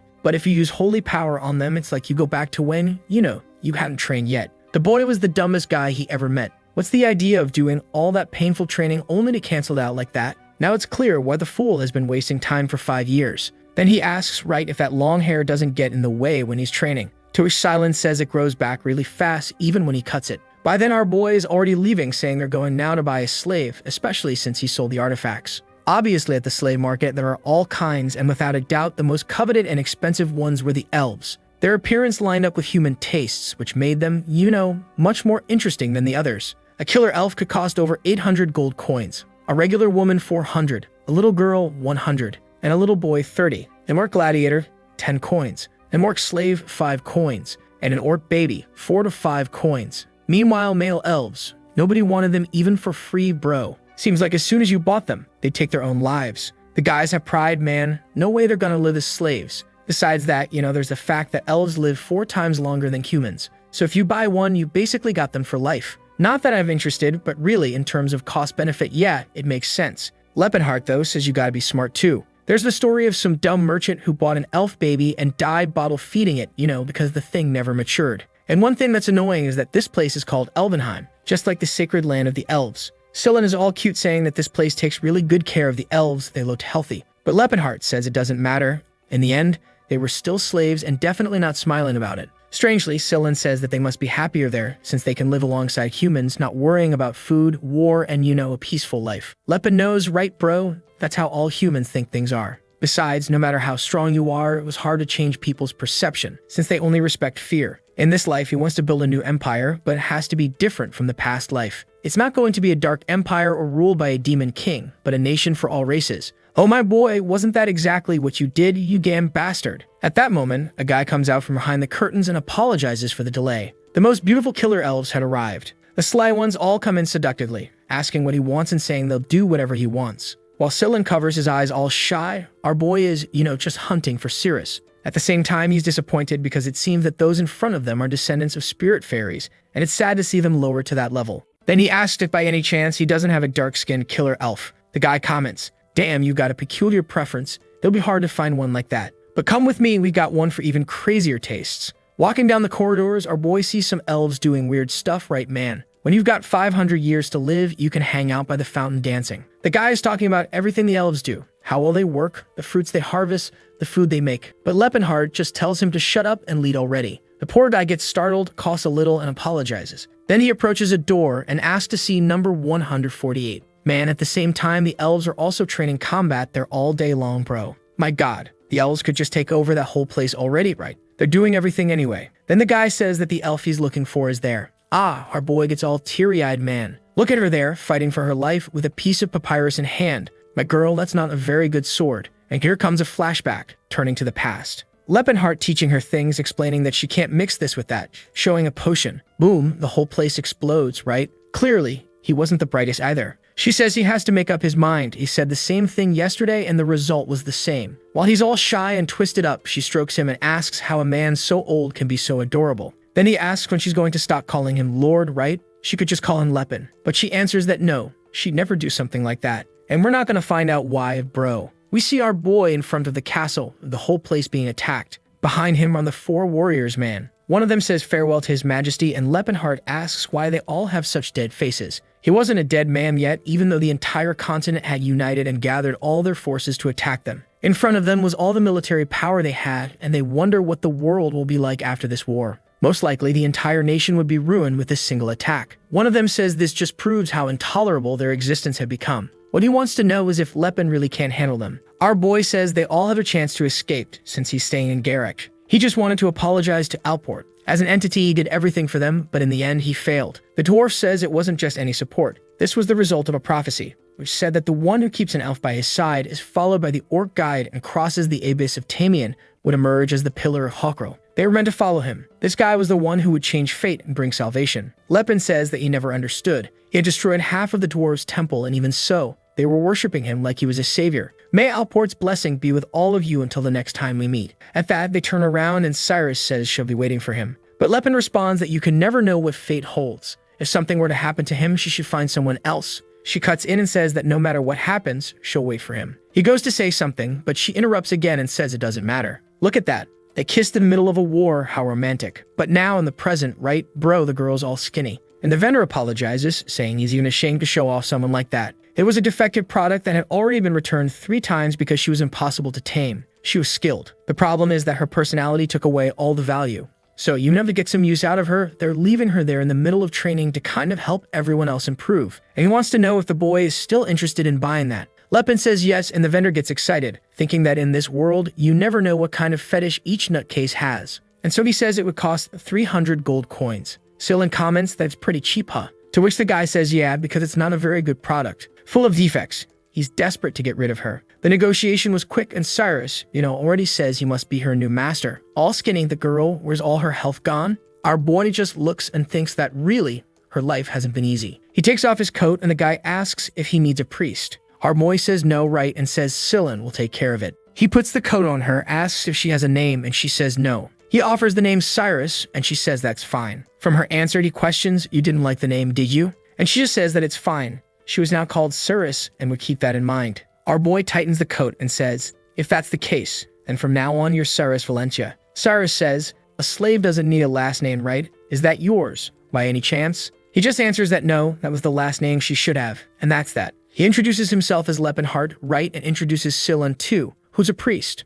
All sweet, she says she understood. Sometime later, the vendor is there all nervous, wanting to know if he really wants number 148. It was a problem because she'd already been sold. Obviously, it's that chubby Tarek, right, angry, wanting to know if that Dan Verrett figured out his plan and came to buy her. The vendor says no, it was some young guy he'd never even seen around here. He paid in cash, so he, didn't even ask for info or anything. Tarek says it's rare to have someone unknown in the city with enough money to buy a slave like that out of nowhere. To which the vendor says, that it was a defective product, so it was a bit cheaper. The guy wants to know what the bastard looked like, and the vendor says, he's real easy to spot. Super tall, broad shoulders, jacked. No way to miss him. And at that moment, he's already seeing Cyrus all dressed up, right, you rascal. He already gave her an outfit. Says it's not perfect, right, but tells her to wear that for now, and later they'll get something better. On the streets, he asks if she's hungry, and she tells him to do whatever he wants. He tells her, you'll try to think of me like I'm your owner, which only makes her ask if he's planning to return her. Awkwardly, he says that's not what he's talking about. While Cyrus is trying to figure out what this guy's deal is, He gave her his coat, bought clothes, and now is treating her like she were a human woman. Our boy says, "I'm going to treat you like a travel companion," which makes Cirrus think she finally figured out what his fetish is. A pervert obsessed with adventure stories, right? She's thinking he's kinda planning to take her into a cave and do something crazy. And apparently, he wants her to pretend she's a knight by his side or something like that. So she says that's fine, she'll call him Lord Leppenheart. Next scene, she's already all chubby, stuffing herself with lobster. That wretch. I've never eaten lobster in my life. I just want to try it, just to know what it tastes like. Our boy explains that this Gladani's Grace is the most famous restaurant in Jeplin. They worship the goddess of abundance, so everything there is well served. Scylan comments, right, that if it's the goddess of abundance, everything should be free. To which our boy says that Scylan says that, but his team also makes money off of healing. The femboy tries to defend himself, but our boy just says that he was raking in tons of gold coins even if he gave them away afterward. Then the two notice that Cyrus was devouring the dish. Right away, she calms herself down, to pretend like she's chill, while Leppin wonders if she doesn't like the place.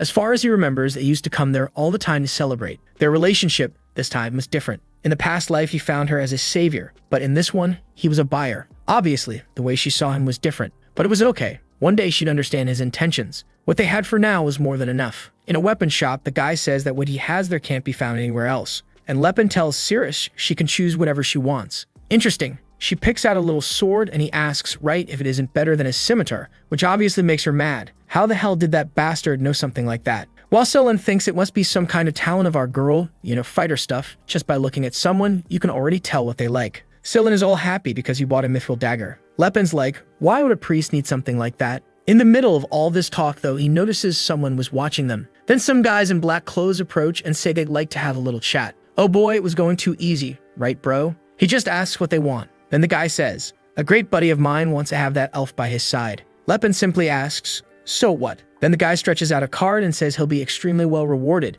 so he should sell her now. With that amount, he could buy another elf of the highest quality. It was a once-in-a-lifetime opportunity. Leppin, of course, just replies that he's not interested. The guy says, friend, you don't know. You're not getting the situation. It's better to be well rewarded than not. But our boy bro stares him down and says he won't repeat it. He's not interested. The guy turns and says, all right then, seems like you're really attached to that elf. They leave and our boy finds it strange. Who do these guys think they are to come threaten him like that? Back at Tarek's house, the guy is going nuts, wanting to know how they came back empty-handed. The military guy tries to explain that the jacked weirdo wasn't accepting any amount of money, no matter how much he offered. The fat guy says just beat her up and steal the elf. Problem solved. A servant says he knows, but they have to wait for the right time to capture her. At that moment, there were too many eyes around. They could kidnap her later and then hand over some extra money to him, saying it was a sort of compensation for her having died. The fat bastard says the plan isn't bad and that he should take some guy named Lantis with him this time. Back at our boy's place, bro, he's still loaded with gold coins. The plan was to spend 2,000, but it seems like he ended up with more left over than expected. At the same time, it wasn't much, because his plan was to rebuild an entire empire. Maybe he should start investing instead of just carrying it around. He remembers that pretty soon a region called Provence is going to be hit by a food shortage.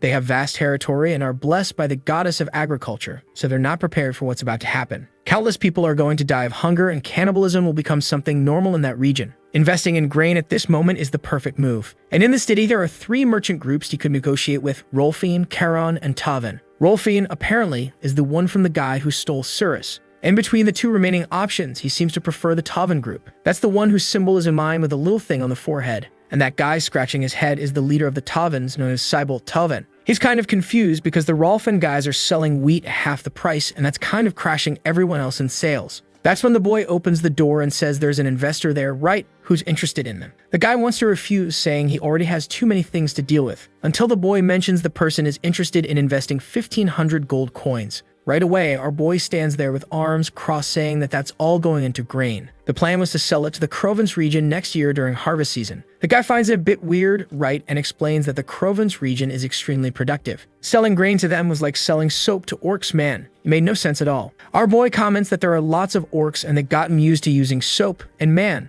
they smell nice. The guy finds it odd. He tells him to just forget that, and then tells Cybolt to just accept it already. If it didn't work, he was the one losing money anyway, so there was nothing to worry about. The leader, though, says that he can't accept an investment like that, right? He had to reconsider, or else it'd be like burning money. Our boy stands up and says fine then. Since they don't want his money, he'll just go somewhere else. But then the guy asks him to wait and tries to explain that the Tovan merchants weren't in such a good spot at that moment. On the other hand, with that money he had, they'd definitely survive. So yeah, he kind of accepts. Lepenhart knows this guy was annoying to negotiate with in the past life and he hadn't changed. But he warns that the money is his and he'll spend it how he wants. They were to bring the paperwork. What if a single coin was used somewhere he didn't authorize? Things would get serious. The guy accepted, and in memory, Lepen says that he would need a favor. He wanted to take advantage of the information network they have to get intel on someone who's over at the Magic Tower. Obviously, right? It must be about the real Lepenhart, or in this case now Tesserin. Outside, Cirrus and Celine are there and she's practicing with the dagger, while remembering a high elf who said they were the protectors of the forest. All elves should live eternal life under the blessing of the world tree known as Elvenheim. The animals were their friends and the trees were what provided them with infinite food. Even though they'd ended up in meat because of the humans, the great empire of Eldia would one day rise again. She, as one of the heirs of the great fairies, should never forget. But man, that's what she heard until she saw the whole place in flames. Another elf said she was pretty, so she got a chance of being sold for a good price. She should hurry up and learn about loyalty and obedience to manage to get bought. But obviously, she was only beaten and got the worst food possible. Because of that, the other elves just laughed at her. She was resisting too much just because of her pure bloodline, but that was costing her a lot. Even so, Cyrus could only remember that all the adults she knew always carried a sword. That's why she also loved doing it. Whenever she used the blade, she remembered the proud image of her parents. The problem is that time passed and the memories faded. The only words she could still remember were her mother saying that she should never lose her pride. Celine is there, bro, clapping his hands, saying she's amazing and wanting to know how you do something like that. To which she replies, just train hard. Celine is obviously angry, saying that every game fighter always thinks the same way. He throws a little punch in the air, saying that's how you do it. When suddenly, they hear a voice saying they finally found them. At the end of the hallway, someone orders the elf to come closer. It's that damn woman from before, saying the time has come for her to go to her true master. Yikes, man, and the whole crew is there. Bravely, Celine puts his hand on his hip and asks who the hell they are. But the guy says for them to just give up already. They were going to take care of everything. Celine insists, and the guy comes in swinging, bro, completely nuts. But Cyrus jumps in for the defense and slashes right across the first one's neck. The guys come at her, she spins around, stabs one, then another. Man, like 3 are already dead. The guys there trembling, wondering how a damn slave is acting like that. Why would someone who was just bought already be that strong? And Celine Man starts conjuring buffs right away until something almost hits him. He warns that no one's going to care if they get rid of some random pilgrim. Celine's pissed, but Cyrus tells him to calm down. Then she starts walking forward calmly, bro, and tells Celine not to worry. She'll handle it. The soldiers obviously aren't happy with her boldness. One of them says it's time for a certain Talcata to get to work. Oh man, here comes another slave. Huh, bro? Slave versus slave. And like in every story, the orc talks all rough. Talcata work now. Talcata take elf. Sorry, that is fate. And Cyrus immediately notices the guy was very skilled. The man gives the order and tells Talcata not to leave a single scratch. She moves to block the first strike, but he comes in with a curved blow, man, and hits her square on the shoulder. Even so, she seems to have managed to shift to the side. But she realized he was fast and strong. As she attacks, she regrets leaving the scimitar in the room. The bastard dodged, and she pulled off a beautiful capoeira move. While the leader's shouting, telling him to finish off that elf woman quickly. Talcata's angry now, knowing that if he drags this out, he's going to miss dinner. He charges again. The two face off. He comes down with an overhead slash, but Cyrus moves in. By the look on the orc's face, he seems to have messed up, and she slides under the blade while approaching beneath the attack. She locks eyes with him, and he realizes he screwed up, bro. As soon as the sword went off to the side, she smiled and slashed at his neck. Lucky for him, he had armor. The orc can't believe she ran toward the attack like that. Any normal person would be afraid of dying like that. Then Celine calls out to Cyrus and tells her to block the dagger's man, already starting to cast his buff. But the soldier says he won't let that happen and throws a dagger. Of course, Cyrus jumps in front and blocks it. But because of that, the fanboy's invocation ends, man. Too late for the fools. All got crushed. Or apparently not, because Celine says that this power only works on undead and dark beings, but at least they'll buy some time, so they better run. Cyrus grabs him by the collar, kicks a sword away, jumps, and climbs up the wall, man. The guys back there are obviously shouting orders to go after them, until one dude shows up and says it looks like they're struggling. He can't believe not even Talcata could capture that woman. Man, now the old guy arrives, looks like he's got 70 years of battlefield under his belt, saying he'll have to take care of it. As soon as the man takes the lead in a second, he jumps and vanishes. The soldiers left there shocked, thinking that the difference in power of an aura user really is enormous. And the bastard is there saying that it's been a while since he played hide and seek. In the rush, Celine says they have to go back to the room and grab their weapons. Cyrus is sure there will be more enemies there, but Celine says the only way they'll win is with their weapons. There was no way they'd be able to leave the city carrying a dagger, so they rush into the room, bro, grab the weapons, use a spell to hide their steps. But right then, the aura guy is walking around nearby. The name of the bastard is Lantis. He's the master of the sword. Because he has aura, he can sense any movement in a 30-meter radius. While he's destroying the door, he can't believe that that redhead was a high-level priestess. Some guy shows up and asks if Lord Lantis really lost track of the two, but he just tells him to shut up and orders the men to start hunting throughout the entire city. In the chaos, Cyrus wants to know if it wouldn't be better for them to flee to a more crowded area, to which Silence says that would only make things worse. Soon it would be announced the slave escaped and the whole area would become hostile. While running though, he's already thinking, now it's clear why pilgrims always die, man. On the other hand, a worst option was going back to that woman. My boy, girl, what did that girl do to you, my boy? He says he's never going back to that place with this skinny body, and that they have to find Lepin fast. So he casts a spell, asking the goddess to guide him to his destined path. The ability starts forming a path through the city, and a narration explains that this spell was actually created to bring couples together. Love might seem like coincidence, but when blessed by the goddess Philinance, it becomes destiny. Even Scylla is kind of confused, right, because it's working, but it's something meant for couples. Then Scylla starts praising and Cyrus praises back, yeah, the two saying they're pretty impressive for their age. Suddenly, they're kind of in an open field and Scylla explains that it was his ability that led them there. The problem is that right at that moment, that bastard Lantis shows up in front of the two. Right away, Cyrus tells him to step back because that definitely wasn't Lepinheart, and Lantis smiles, thanking them for the day's workout, but warns them that they better not think about running. And man, Cyrus charges in like a madwoman, thinking the worst thing would be to turn your back on an enemy like that. The attack looked like it would hit clean, but Lantis dodges in a second and says that for a slave elf, she was pretty talented. He's already behind her while Cyrus wonders, what kind of man was that? Still, he begins to activate his buffs, wondering why a swordsman of this caliber is involved in nonsense like this. He gives a whole speech and stacks like 5 or 6 buffs at once on the dagger. Looking at the dagger, Lantis is confused. To use that many buffs at once, he'd have to be at least at bishop level. And Scylla is celebrating, saying that even if it doesn't seem like it, he was one of the badasses from the Vasily region. Cyrus goes in swinging with her strikes, but even so, Lantis says it's not going to make much difference. In the moment, her blade breaks and the guy slashes at her. Yeah, bro. Scylla's celebration got cut short. The bastard in front of them was an aura user, and even Lantis got pissed, saying he can't believe he was forced to use aura on an elf like her. Scylla knew that didn't make sense. An aura user shouldn't be in a place like this. With that kind of power, he could be living comfortably anywhere in the world. Sending this guy to capture a slave was like asking a dragon to use its fire breath to cook soup. Overhearing the conversation, Scylla finds out that his name is Lantis, a man who was once a renowned knight of the Empire. Born from a noble lineage, he awakened his aura before the age of 40, but Lantis carried a secret no one spoke about. His cruelty, which began with elf slaves, eventually extended to human women in the capital. Eventually, it reached the nobility, and that's apparently where his fun ended. Scylla says that now he knows where the damn monster had been hiding. He couldn't believe an aura user was getting involved in something so dirty. He really was just as vile as the rumors said. Lantis responds that even though things are tough, he still has to make a living somehow. He fled to this place after being expelled from the kingdom of Tychon. The other soldier standing nearby is just thinking that for a merchant group,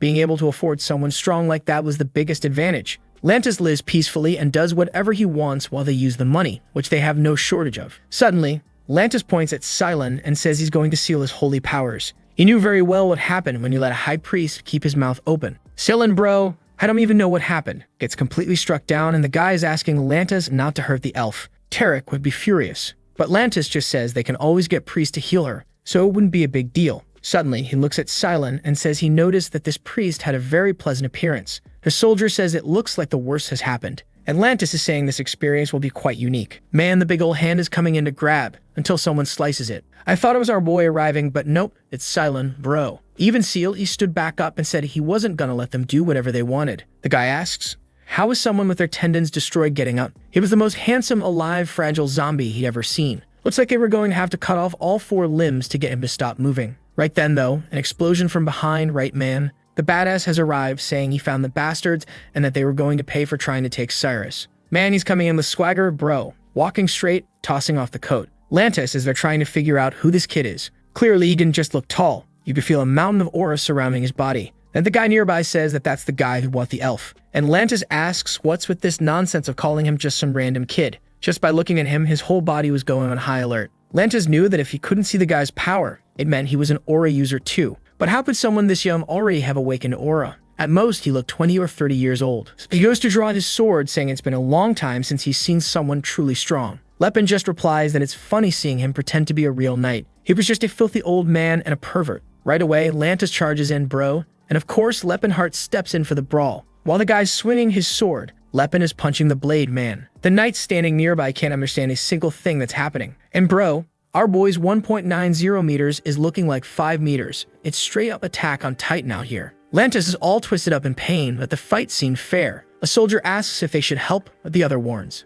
Man, if we get involved in that, we'll just die for nothing. While the fight goes on, Selen is casting healing magic on Cyrus, who asks whether Lepenhart really was already a mana user. Lantis is still going at it, realizing that the bastard wasn't just someone who had mana. The bastard, on top of that, knew how to fight. No explanation made sense. Either he awakened Aura as a teenager, or he was a 40-year-old man with a baby face. And then, bam, another punch from Lepenhart, who's mad bro, wondering why a dirty old creep like that had such sharp swordsmanship. From now on, he was going to punch anyone who said the path of the sword teaches good manners. Lantis backs off, crashes onto a pillar, and is trying to understand how the guy was blocking sword slashes with punches. Right then, he asks the boy if he was a student of Gerard, the King of the Fist. What the hell? This guy knows everything, man. Damn. Lepen doesn't say anything, and that bastard wants to know why someone as strong as him would care about a mere slave. Lepen, man, asks, what's this talk about a mere slave? The people they treated as slaves have thoughts and emotions too. He lands another punch while Lantis dodges, asking what kind of idiocy he's talking about. Lepen remembers that in his past life, people reacted the same way. The belief that all other races were beneath humans was deeply rooted in the world. They could see other kinds of beings cry, laugh, or suffer, and still think those emotions mattered less than humans. Lantis defends himself by saying humans were the chosen leaders. It was only natural that all the other races would serve them as slaves. Lepen says he only thinks like that because humans are the race currently ruling the world. His view would be different if another race controlled everything and he were the one in chains. When those in power enslaved the orcs, the humans celebrated. When the dwarves were enslaved again, they celebrated. Same thing with the elves. But all that celebration was simply because each time it was the humans doing the celebrating, obviously. Lantis asks if he's lost his mind to actually believe elves were equal to humans. Lepen's punch hits the ground and he warns. Cyrus is not a slave. Once again, that bastard Lantis dodges. While howling, Lepen is thinking that a system like this is doomed to fail. Humans were fools to think this cycle didn't need to be broken, or that their way of thinking didn't need to change. But it was also true that, at this rate, humans would forever live in fear, and eventually, the chains would be broken, and they would become the slaves. And that's why he knows that all of this has to change. And since it wasn't going to happen naturally, he forced it to happen. Finally, a punch lands on that bastard Lantis, who gets smashed into the wall. The man is sent flying and explodes on the other side of the building. And Lepen says, no one better have the nerve to call Cyrus a slave. It was going to change this world for her, bro. And Cyrus is there wondering if he's right in the head. But remembering all the things her mother used to say, she smiles. Lantis is there, crushed under rubble, begging for mercy. But Lepen just asks why he would show mercy to a pervert like him. The guy starts swearing by his lord's name that he'll spend the rest of his life paying for his sins. Our boy says that, judging by the expression, he did look pretty sincere. And Lantis says yes, he can trust him, he'd never do anything evil again. But Lepen says, I hate how you people think. Believing a simple confession erases all the sins you committed. If you truly wanted forgiveness, you should give up on living, not beg to stay in this world. Lantis says not to worry. He was going to die, yes. There was no need for Lepen to dirty his hands by killing someone like him. But our boy simply replies that he already had plenty of blood on his hands, and he wasn't worried about that. Suddenly, he says,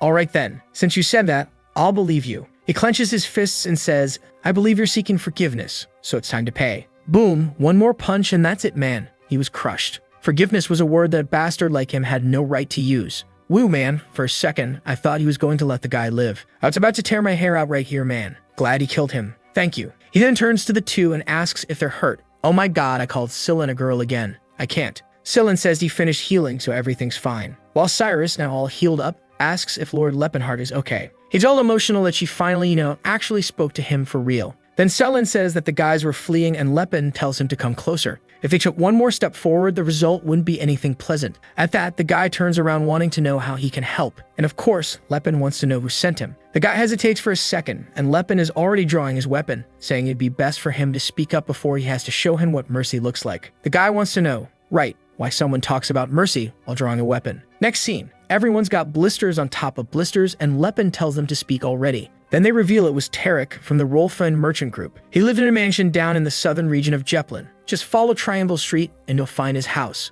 Lepen knows this is the bastard who in his past life abused Cyrus for 10 years. And when he rescued her, this was the first guy he wanted to kill. But when he got there, the bastard was already dead in bed. A soldier asks if he's thinking of visiting Tarek and warns that he better drop it, because as strong as he is, that guy controls the second largest merchant group and attacking him would be like attacking half the empire. But Lepin replies that he knows very well who that man is and what kind of person he is. He starts walking off and says that, as promised, he's not going to kill anyone. But they better hold on tight because it's cold out here. Strangely, the guys are already healed, clinging to this strange turn of events. The scene shifts to Verit's house, where he asks Tarek where the elf is. The chubby guy replies that he doesn't know. Apparently, the crew is taking longer than usual. The friend wants to know what's with the elves, and he says they were rewards from Lord Lantis. The weird part, though, is that there's a commotion outside. And man, that noise is the guys getting launched with a punch to the head. But Lepin knows it's just some random hired soldier and tells Scylla to heal him so they don't die. The kid's so sweet he's even using a spell to erase the memory of the attack so the guy won't be traumatized.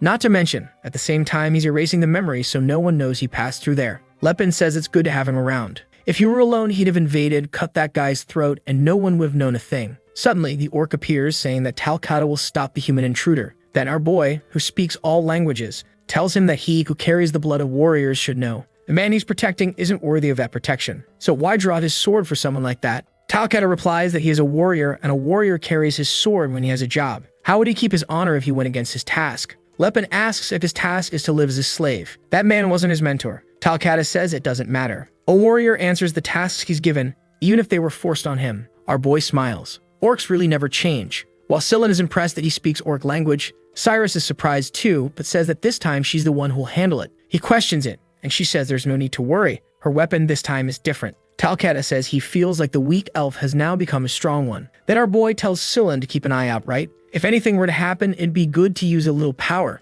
Then he walks right past the orc, who asks if he's going to ignore him. Our boy says his target is ahead, and that he shouldn't dishonor the opponent by turning his back either. That works on the orc, who says that actually makes a lot of sense and lets our boy pass. Near one of the doors, Lepin immediately recognizes the smell. These were the famous drugs the nobles liked. Then he opens the door, and his expression instantly changes. Man, there's blood all over the curtains, and the two weirdos turn around asking who the hell this bastard is. They start shouting for the guards, wanting to know why that guy entered the room. Lepin then says that he's seen all kinds of filth in life, but this was something that even he couldn't believe. The drugs keep spilling out of the jar, and Tarek gets up wanting to know who he is and what he thinks he's doing there. The protagonist, though, just looks down at the floor and sees a bunch of dead elf girls. Right away, his expression is one of someone who is happy. Tarek starts calling for Talcata, asking where the guards are. Seeing that no one's coming, he asks how much money the guy wants. Maybe he wanted a share of the market, or maybe he was from the Tavan merchants. None of that, though, mattered. He just had to say the amount, and Tarek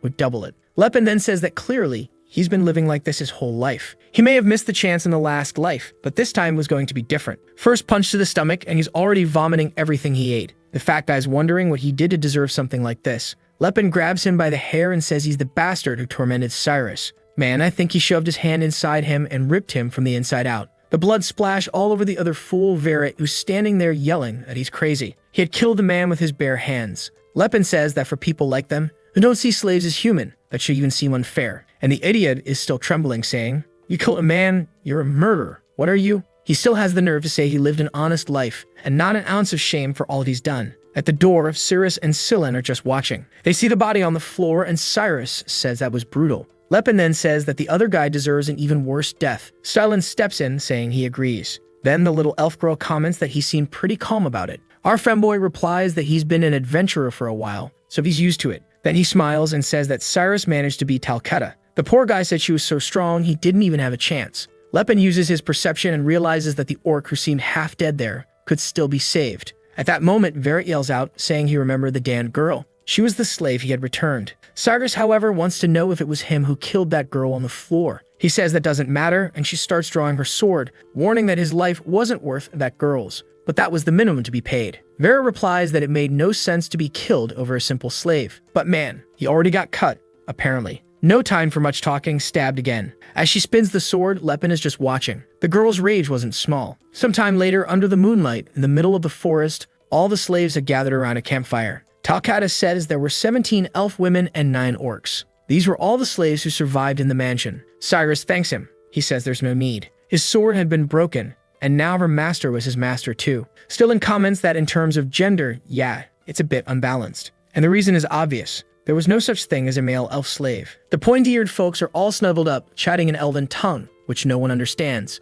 while Cyrus thinks that maybe she misjudged who Lepin really is. He then shows up, apologizing for taking so long. Stylen wants to know what that is in his hand. He says it's the document of all the slaves. It wasn't easy to find since it's something important. Sillin asks how he managed to find it, and Lepin replies, "Easy. You just hit the right person and suddenly the thing shows up." The femboy comments that he really acts like a careless idiot. Poor guy says that in 50 years of life, no one's ever said anything like that to him. And he realizes, yeah, in this life he's being way more reckless. Apparently, the rough personality had taken over. Sillin wants to know what the document is for. Lepin says, "You'll find out soon enough." Then he shows it to everyone and says he doesn't want anyone there to keep living as slaves. So starting today, he guarantees freedom for all of them. But this group, right man, who were born and lived their whole lives as slaves, are a bit confused. What does freedom even mean? They don't even understand it. Poor things. They say the new orders from the master are too complicated. Our boy is there, disheartened, right man. They didn't even understand the concept of freedom. Sillin wants to know if he plans to become a slave trader. Lepin says obviously not. He has no intention of selling these people.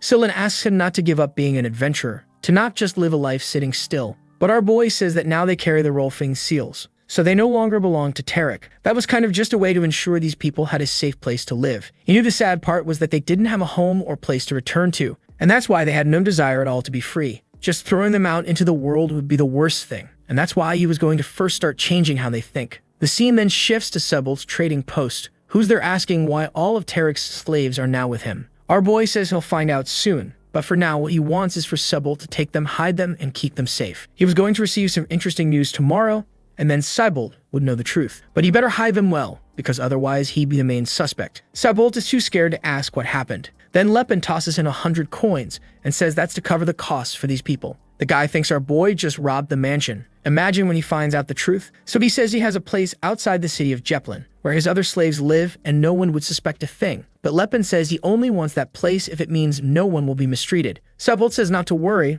but without gold coins, it might be too much. That's when Lepin tells him this money is to guarantee their education. Of course, the guy finds that strange, right? He says they must have already received plenty of training under Tarek. But what Lepin wants isn't training. He wants them to learn how to read numbers, write, study philosophy, history, all that. The man is confused. He's never heard of slaves receiving that kind of education. Why do something like that? Lepin, though, says it's not so strange if you think about it. The more skilled the slave, the better it is for the master. But Sebult, right man, sees it differently. To him, a slave can't even learn something like that. So Lepin replies, "Doesn't matter. I'm the one paying, so just make sure they get the education. Whether it's worth it or not, doesn't matter to me." Even though he finds it weird, the guy accepts. The only problem is that few academies would accept an offer like that, which scholars would want to spend their time teaching non-humans. But that's something Lepin had already thought about. He says those scholars also teach regular people, and regular people need money. Those are the ones they'll hire. The guy thinks it's madness. How can someone who hasn't even finished school teach anything? But man, Lepin is having to argue every step of the way, bro. He says he doesn't want advanced knowledge, no, just the basics. Finally, the guy agrees, saying fine. He'll do all that, even though he still thinks he'll come to nothing. The truth is, this idea of educating slaves isn't even new. Someone had already proposed something like it in the past, but the nobles never embraced the idea. Why do you think that is, right man? They wanted to maintain the belief that only humans were superior enough to learn complex knowledge. And now Lepin knows he needs to start using that foolish belief to his advantage. If the slaves learn something like that, it kind of breaks a major argument. At the same time, it's more than obvious that a long time ago, these rules were made like that to prevent the other races from becoming intelligent and starting resistance movements. Obviously, most humans alive today have already forgotten that it started because of that. As soon as these slaves got educated, Sebult would be shocked by the results. Right then, if he's smart, he'll want to start educating his own slaves to increase efficiency. If that works, it might become a sort of virus that spreads across the entire continent. Because merchants, man, they just want to make money. They don't care about anything else. The plan is to change perception, something he wasn't able to do in his past life. Ah, you sly one, you're all brainy and magical. Huh, you rascal. The scene then shifts back to the inn. And the poor guy is now asking if Sillin doesn't have a few coins to lend him. He had given everything he had to Sebult, right? And now he's broke. Cyrus asks if he wants her to sell the clothes they bought for her, and he says no, there's no need for something like that. Then she lets out a little laugh, and he realizes it's the first time he's seen her smile since he took her out of slavery. The next morning, the entire city of Jeplin fell into chaos. That's because Tarek, the leader of the merchants, and Verit, the heir of the Karen merchants, were brutally murdered. The identity of the culprit was unknown, and everyone who survived woke up with scrambled memories and had no idea what happened. 2 weeks later, our favorite femboy is asking for Philinence's blessing over their man already heading into the dungeon. The pillar of light shoots up in the middle of the skeletons there, and right away Cyrus comes in slashing while Lepinheart is tanking there, taking just 1 damage. He realized the little dew he formed was pretty good. That's because Sillin was syncing up really well with Cyrus. It was strange that someone so young like him had so much battlefield experience. How young was he when he entered his first fight? At this pace, he'd end up even stronger than the old rival, right? St. Ellen. What's strange is why this kid didn't become famous in the past life, right? Did he die young? He asks if the boy is hurt, and he answers that this so-called ruin of Elysian has stronger creatures than over in Fulton. That place there, like he just said, is the Elysian Mountains. And there's something extremely important there for Lepin to recover his magic. In front of the door, he says he finally found it. But Silent warns him, man, that thing was sealed with magic. No way they were opening it easily. What was the plan now? He should have hired a mage. But Lepin says, give me a few seconds and I'll prepare a spell. Right then, Silent gets confused, man, asking himself, what do you mean? Our boy tells him to calm down. It's just that in the past, he was a warlock. Obviously, that messes with the kid's head even more. What's this deal about a guy who fights and uses magic? The bastard was already good at martial arts, awakened aura, and above all, was smart. The world really was a mess.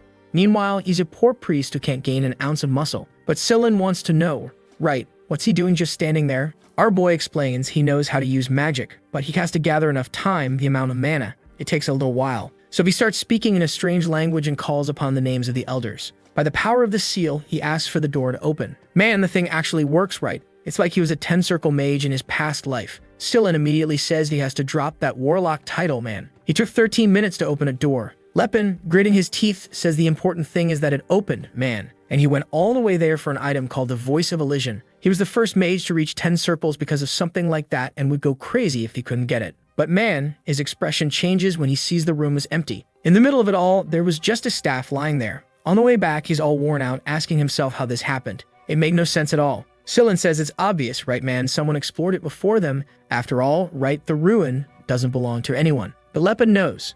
That ruin was only supposed to be discovered 17 years from now, and he was the one who discovered it. Clearly, the future is changing. Silent, though, showing a little piece of wood, says at least they didn't return empty-handed. That looked like a great artifact. Cyrus calls it by its elvish name, getting wrapped up in energy, man, and damn, dude, it's the demonic bow of Naylan, a magical weapon summoned through magic that caused more damage the more the person concentrated. It looked like something ordinary, but it was made from the sacred tree of the elves. One arrow disintegrates the whole tree. Holy hell. Why would someone leave that behind? Who stole the thing our boy wanted? Silent says he'd never imagined that that little piece of wood, right, was such a rare weapon. And Cyrus comments that really, it was something amazing. Then the little femboy wants to know why someone left such an incredible item behind, and right, how did he know it was an artifact? Lepin knows, right, because back then he met Cyrus and she told him, but he answers that he just heard it around. His friend then asks him not to be sad. There were plenty of ruins across the continent. But Lepin knew there was nothing that could replace the Voice of Elysian. It was the only artifact in this world that could restore the magical power he once had. Sometime later, he arrives at the village of Yahello, and man, the boys were served a feast. The tough cook says she hopes they enjoy it a lot, but not to the point of running them out of food. They're all complimenting it, and she says their cook really is very good. It was just a shame that recently, there had been some arrogant folks around who wouldn't stop complaining about the food they served. Silent asks who those people were, and she answers that it was some knights from a noble family who passed through there a week ago.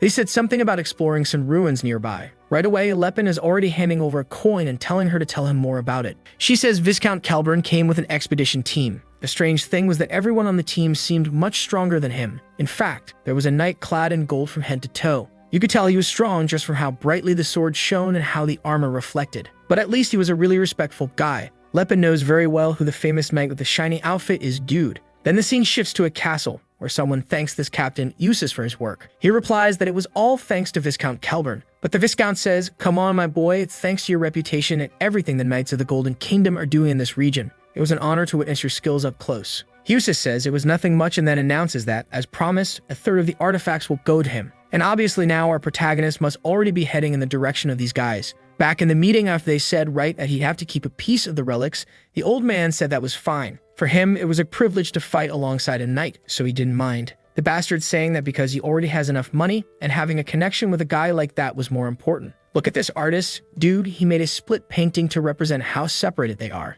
Big brain. Eustace wants to know what Kelburn's going to do with the adamantium or chalcum they found. He replies that he's already sent some guys to craft some weapons and armor. Eustace says that from the looks of it, he must have countless talented dwarves, right, man? Suddenly, he laughs and calls his daughters. I didn't get what was so funny, but he's going to do the obvious, right? Tells his daughters to introduce themselves to Eustace. Says he knows Eustace is married, but he wants to build a good relationship. I'm not understanding, but my guy, Eustace is Sigma in relationships. He says that in this life, he has no intention at all of getting involved with any another woman. Whoa. That made Kelburn even lean a bit sideways, right? Did he offend the bastard? He asks something about the guy's younger brother, but right then, Eustace shatters the glass, his hand bleeding, and says he doesn't have any younger brother. Everybody starts shaking bro. He just apologizes. Suddenly, the door bursts open and a guy says that a demon appeared from one of the artifacts. I thought it was like a metaphor, but there's a half-horse man with sights on his elbows, sending soldiers flying everywhere. Eustace takes a look and sees that it was probably a summoning artifact that got mixed in.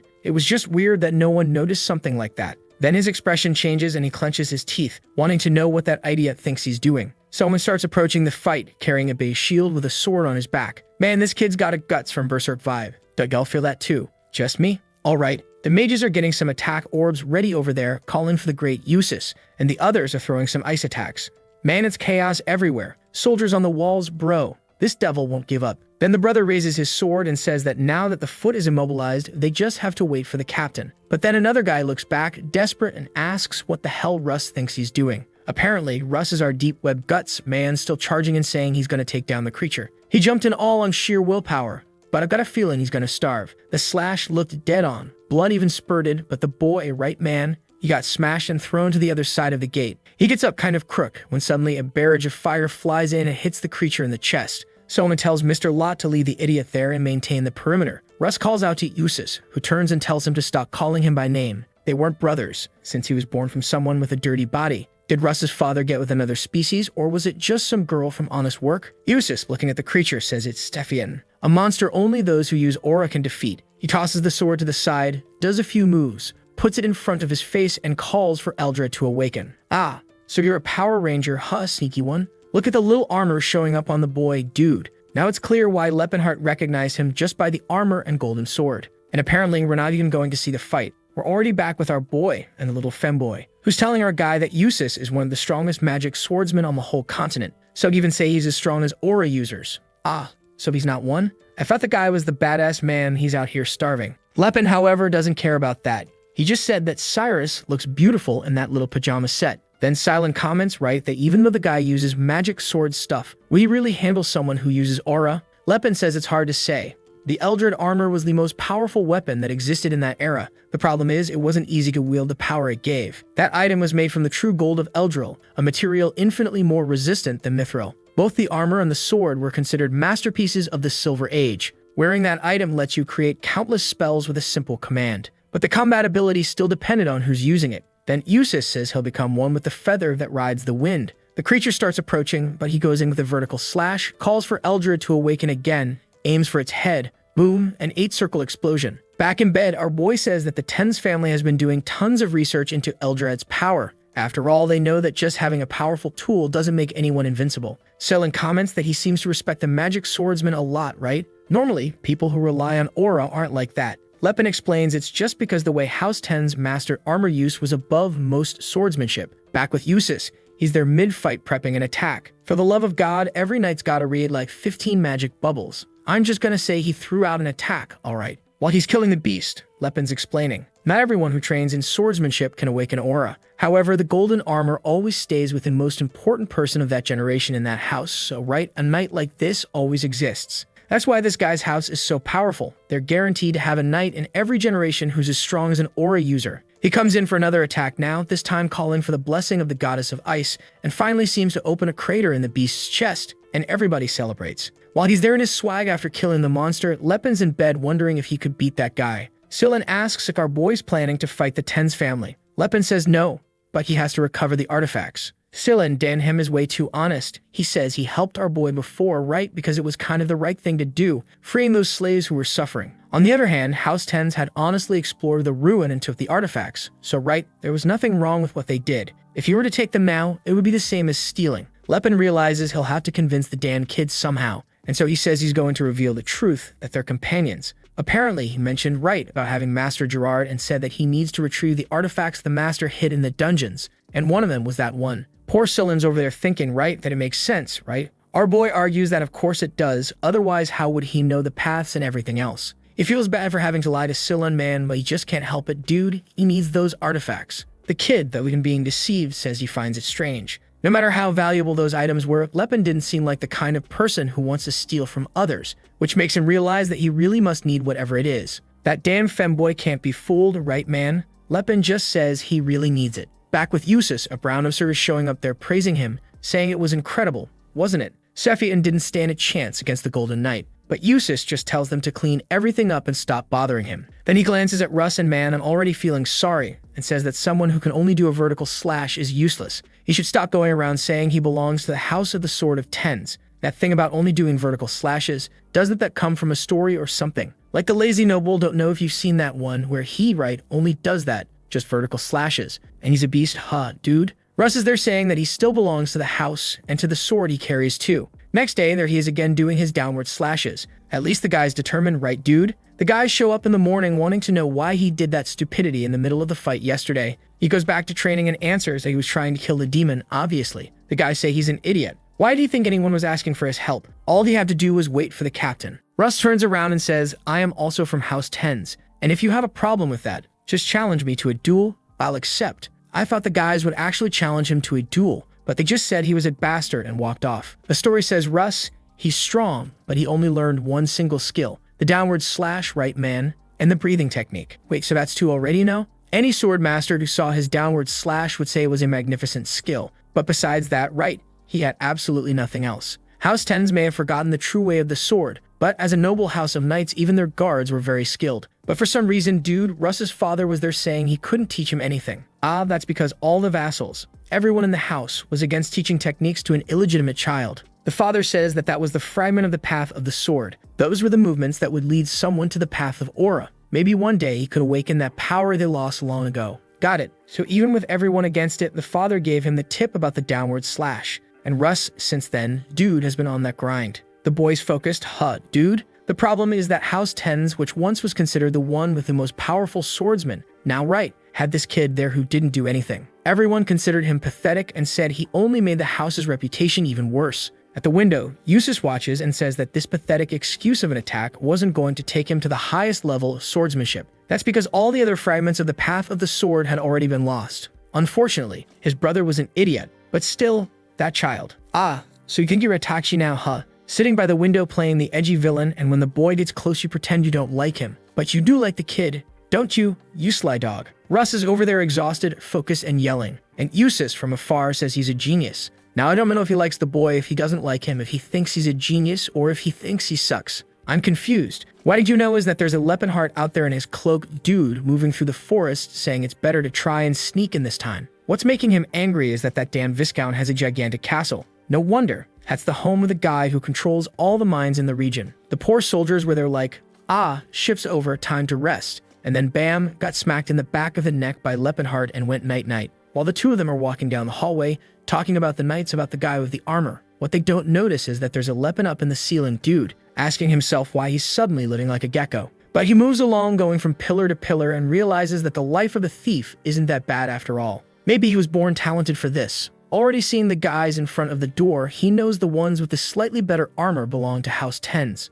But the first one already takes an elbow to the gut, and the other goes down in a rear naked choke. He ties the suckers up, walks up to the door, and notices that unfortunately, it's got heat and motion detection. He can spot it easily. The bad part is that it's kind of hard to disable. On the other hand, if it's a magical barrier, it has to be powered by some kind of core. He sees a stone on the floor, and when he picks it up, he notices some markings. As soon as he destroys it, the barrier drops, and there he is inside the hall. Right away, he starts recognizing the harp and other items. It was all the stuff from that place. He notices the order and names are a bit wrong, right? Like whoever touched it didn't know what they were grabbing. He's zooming through the corridor, knocking everyone out, but the hard part is holding back so he doesn't kill anyone. The mages are casting some kind of fireball spell, man, and our boy grabs a dude and uses him as cover. The guy calls him a monster, but our boy knew that guy's clothes had magical protection. The guys rained down a volley of arrows, which on Lepin's body felt like someone threw water. The problem is, suddenly some kind of liquid-like chains hit him and start clinging to his body. Lepin's impressed. They already realized they can't capture him, so now they're just trying to immobilize him for a while. It was hard to admit, but these knights really were trained. That's when someone slams a shield on the ground. Russ comes running and says he's gonna make him suffer by the sword of Tens. Another soldier tells him to fall back, while Lepin wonders, what the hell does this idiot think he's doing? Man, the problem is, he's coming in hot with that downward slash dude. Strangely, Lepin seemed to know who Russ was, he just couldn't remember exactly. The steps were normal, the body was normal, but that downward slash was surreal. The attack looked like it landed clean, but my god, right dude? Lepin just used the chain to stop the sword and gave him one to the ribs, snaps fingers that sent the boy spinning. Our boy's confused, wondering how it's possible for someone to have such a powerful downward slash and at the same time be so bad at fighting. He was the most weirdly unbalanced person he's ever seen. But right then, someone starts giving a speech. Dude, you already know it's gotta be that damn Usus. Our boy defends himself, but the problem he didn't want to face shows up, the damn Golden Knight, who says it's strange that someone so skilled would be invading people's homes to steal. Lepin replies right that he has his reasons, man. Obviously, though, the guy says the reasons can wait till later. And our boy's already charging in, dude. At the Academy of the Undefeated, they teach that whoever strikes first wins. Usus charges in too. Our boy dodges the sword strike and goes in for a punch. The knight manages to dodge it. The two of them pull back, and the army guys are wondering what Usus is doing and why both of them stopped in the middle of the attack. Seems like they both made kind of a suicidal move, but since both attacked, both would have ended up dead, and so both backed off. Suddenly, Usus starts chanting his whole thing and activates his shadow ability. But poor guy's using magic against Lepinheart, who knows them all. Our boy moves his cloak, disperses the shadows, and now the guy's already wondering how he knows that power. Our boy's about to say that magic is a new thing for him, but the damn guy is already coming in for another attack. Once again, he dodges, and now, dude, every time he rushes toward a spot, he's got to dodge an attack. And man, now he came back and landed one right in the chest. The blondie can't believe the blow actually did damage through the armor. But he shoots off another combo of magic, calling for the goddess of fire, goddess of ice, goddess of who knows what. And Lepin's realizing that the rate things are going, his life's at risk. Another explosion inside the walls. And from the middle of the smoke, or he is now, realizing he's gonna have to take this seriously. The guy had used a material destruction spell that's an extremely advanced kind of magic. And Usus, once again, wants to know how the hell this bastard knows how to deal with all the spells. The only way a human could fight him on equal footing would be if the person was an aura user. Then he activates a decomposition ability and a purplish toxic mist forms around Lepin. But he also knew that you could neutralize that with a simple air shift. One stomp on the ground, the attack breaks, and he's already face to face. Clean hit, he manages to block again with his sword. And the bastard is still thinking about whether our boy has aura, right man? But now he says things are going to be different. He's sure now the guy knows how to use aura, so he's going to respond accordingly. While dodging the attack, Lepin thinks that this damn magic really is dirty. In his past life, he always thought it was only fighters who use sneaky little tricks, but now he realizes that's not quite how it works. From afar, the other knights are just watching everything explode. Meanwhile, Usus wants to know why an aura user is acting like this. That's because our boy isn't even using all of his power, since the techniques are kind of easy to identify. He didn't want to associate this theft with his master's academy. And Usus starts noticing. He had the physical prowess and the power of an aura user. So why wasn't he using aura? If that was the case, he was going to lose there without doing anything. So then he calls for Eldrad and Eldrin to awaken. I think that's the armor and the sword. In the very same second, Lepin realized the danger had arrived, and the bastard's charging at him with everything he's got. Strangely, Lepin looks at it all and thanks the guy for being the Golden Knight. The attack looked like it was going to land straight on, but hit a barrier. Our boy had activated the Spiral Guard. Yeah, I remember he had learned that one, right? It took him longer to learn. It's what the teacher said. A blinding flash clouds everyone's vision while the brother is calling for Usus. Boom, explosion, and from the middle of the smoke, our boy was already out to there. The sucker is talking to himself like, that's impossible. How did this guy block that ability? And man, our boy did block it, but came out wrecked. The Spiral Guard activated too late. He jumped off the top of the building toward the river. One of the soldiers asks if Usus is okay, to which someone responds that they urgently need to find out which artifacts were taken. On top of that, they were supposed to deploy a team to track this guy down. They couldn't let him escape. The guy says right, that if someone jumped from that height, he'd be dead. But Usus knows that someone like him would never die from something like that. Suddenly, Cyrus wakes up in the room. She gets up startled, saying something's wrong, and Scylla asks what happened. She says she can't explain it, but she has a bad feeling that something happened to Lepin. Dude. Next day, they're already talking about capturing the two little bandits. And Cyrus is on the run, while Scylla is saying he's a real man, masculine, he can't be carried around like that by some ordinary lady. We see a soldier giving a coin to a guy. That's because the whole town's been tasked with tracking them down. Man, what is this attack on Titan going on here? Everyone on the rooftop shouting at the intruder to stop moving. She had nowhere to run, so she was supposed to drop her weapons. But man, Cyrus just pulled out that legendary bow and bam, right in the face. Usus asks what's going on, and the guy apologizes, saying that for some reason, all these bandits were very skilled. He says it's alright, he'll handle it from here on out. Cyrus calls for Scylla, right, telling him to hop in her arms again. And the poor guy is over there wondering when Lepin's gonna start his muscle training. At that moment, they hear someone calling for the Blade of Wind. Definitely must be the announcer guy again, shouting out all the powers. And Cyrus is already running off carrying Scylla. What is this? The guy has golden armor, golden sword, and he floats. And our bronze elf girl recognizes him right away, man. And Usus finds it strange that an elf was carrying such an expensive blade like that. Here comes the femboy buff dude giving him the courage of a lion, and Eustace notices that this weird little group wasn't just some common bandits. Our femboy is thinking that Dan Lepin underestimated these guys and now dragged everyone into this mess. Man, in 1 second, Eustace was face to face with Cirrus. Poor girl managed to block but got thrown far. I didn't really get how we got here, right? But man, I imagine soon enough they'll all connect. We then see that after falling into the river, our boy woke up all bandaged up, and going up against that guy without using all of his techniques clearly was a stupid idea. But whatever, the result wasn't that bad. He managed to recover the voice of Elysium. What he wants to know is, where is he? A little dwarf then appears and asks how he's feeling, introducing himself as Ethos. Our boy says his name, and the guy asks Taylor to bring him a bit of soup. The story makes a point of saying that this one is an adult dwarf, okay? She's a marriageable age. Why the info matters, I don't want to know. What Lepin does find strange is that dwarves usually aren't this friendly, right? So why this? But that doubt quickly fades when a certain someone else appears. A priest who follows the god Alport named Gelfried, who welcomes him and says their savior has awakened. Lepin, right, is staring at him kind of confused, and the old guy already says that 6 years ago, prophecy was given to the high priest. The one with a body of steel and infinite knowledge would emerge from the dark path. He would be brought by the tears of the north. They would follow him, for he was destined to change the future and bring salvation. The explanation, right? The big smart guy was going to float out of the river currents and save them because he's the badass. That was the explanation the high priest gave to the dwarves. Our boy realizes that the look on the dwarves' faces summed it up. Yeah, this Alport is the god that the dwarves follow, and he's the one who gives the prophecies. And apparently, a new one was given 6 years ago when he reincarnated in this world, which shows that once again this god is present in this timeline and is taking action. Apparently, the guy was willing to support him once again, even though he failed in his previous life. Truly a generous guy, or actually a generous god, right? So he asks if the dwarf healed a human just because of this prophecy, and the guy replies that he would never doubt the words of Alport. Sometime later, the little dwarf girl is saying that his recovery is amazing. He gets up and says it's thanks to the soup she made. The girl is staring at him all cute,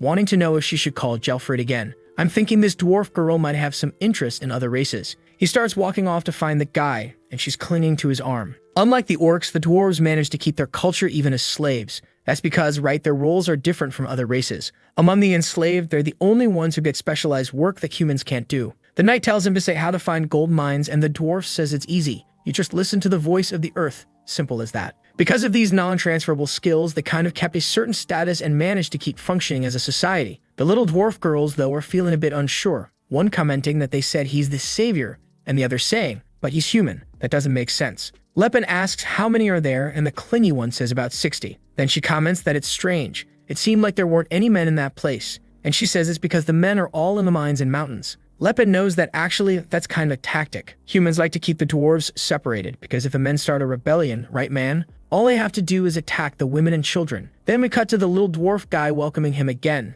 saying he looks like he's feeling better. Our boy asks not to be called savior, just Lepinheart is fine. Because Gelfried explains that he doesn't really know why the boy is considered the savior either, but at least he could see in his eyes that he didn't see them as slaves. Lepin says yes, he saw the dwarves in a good light, but that wasn't enough to place the fate of an entire race on his shoulders. The old guy, though, responds that he also has no idea why Alport chose a human as the savior of his people, but he clings to the belief that the god would give the best opportunity for the prophecy to make sense. Now how the boy would save them, that was a mystery to him too. His role was just to help him with whatever he needed. Besides that, when he called our boy savior, for some reason he felt like he didn't seem very surprised. Lepin's there kind of like, yeah, true, since he's already been through this once before. Then he asks why the dwarf called him, and the girl says the high priest wants to meet him. He's the person who receives the oracles from Alport, known as Father Macallan, the spiritual leader of the dwarves. Lepin's already grinning. Macallan is the little dwarf who was with him back at the end, when they destroyed the kingdom at the beginning of the story. Then Galfid says he really is quite interesting. He didn't think the boy would accept such a strange story like this so easily. He was wondering how he was going to explain it and convince him, especially since, unlike the dwarves, he doesn't hear the voice of truth. That's why he's impressed. He's acting like he actually understands everything. Lepin's just there grinning, but he knows man, Antares fell in the past life. Following the same path as Alport in this life would only lead to the same story again. However, Macallan was a wise dwarf, and talking to him to look for another solution might be the best option. At that moment, they're close to the Great Forge, which isn't that far really. Galfa then says that he's going to be taken to the Great Forge, and along with him will go the guide, who is the last descendant with warrior blood in the dwarf clan. The little girl now introduces herself as Telestial Hammer. The Sixth Sense dwarf man says now that he felt when he mentioned the Great Forge, the guy wasn't surprised. I guess it's got something to do with this voice of truth thing, right? Our boy says he's used to it. The dwarf keeps getting surprised and wants to know how he accepts everything and knows them so well. Lepin replies that, unfortunately, for now, it still wasn't the right time. Right at that moment, the little fool opens the door calling for the savior. The elder asks Ethos, who's questioning our boy, if he has any companions. An elf and a young boy, real cute, real fine. Why did I say that?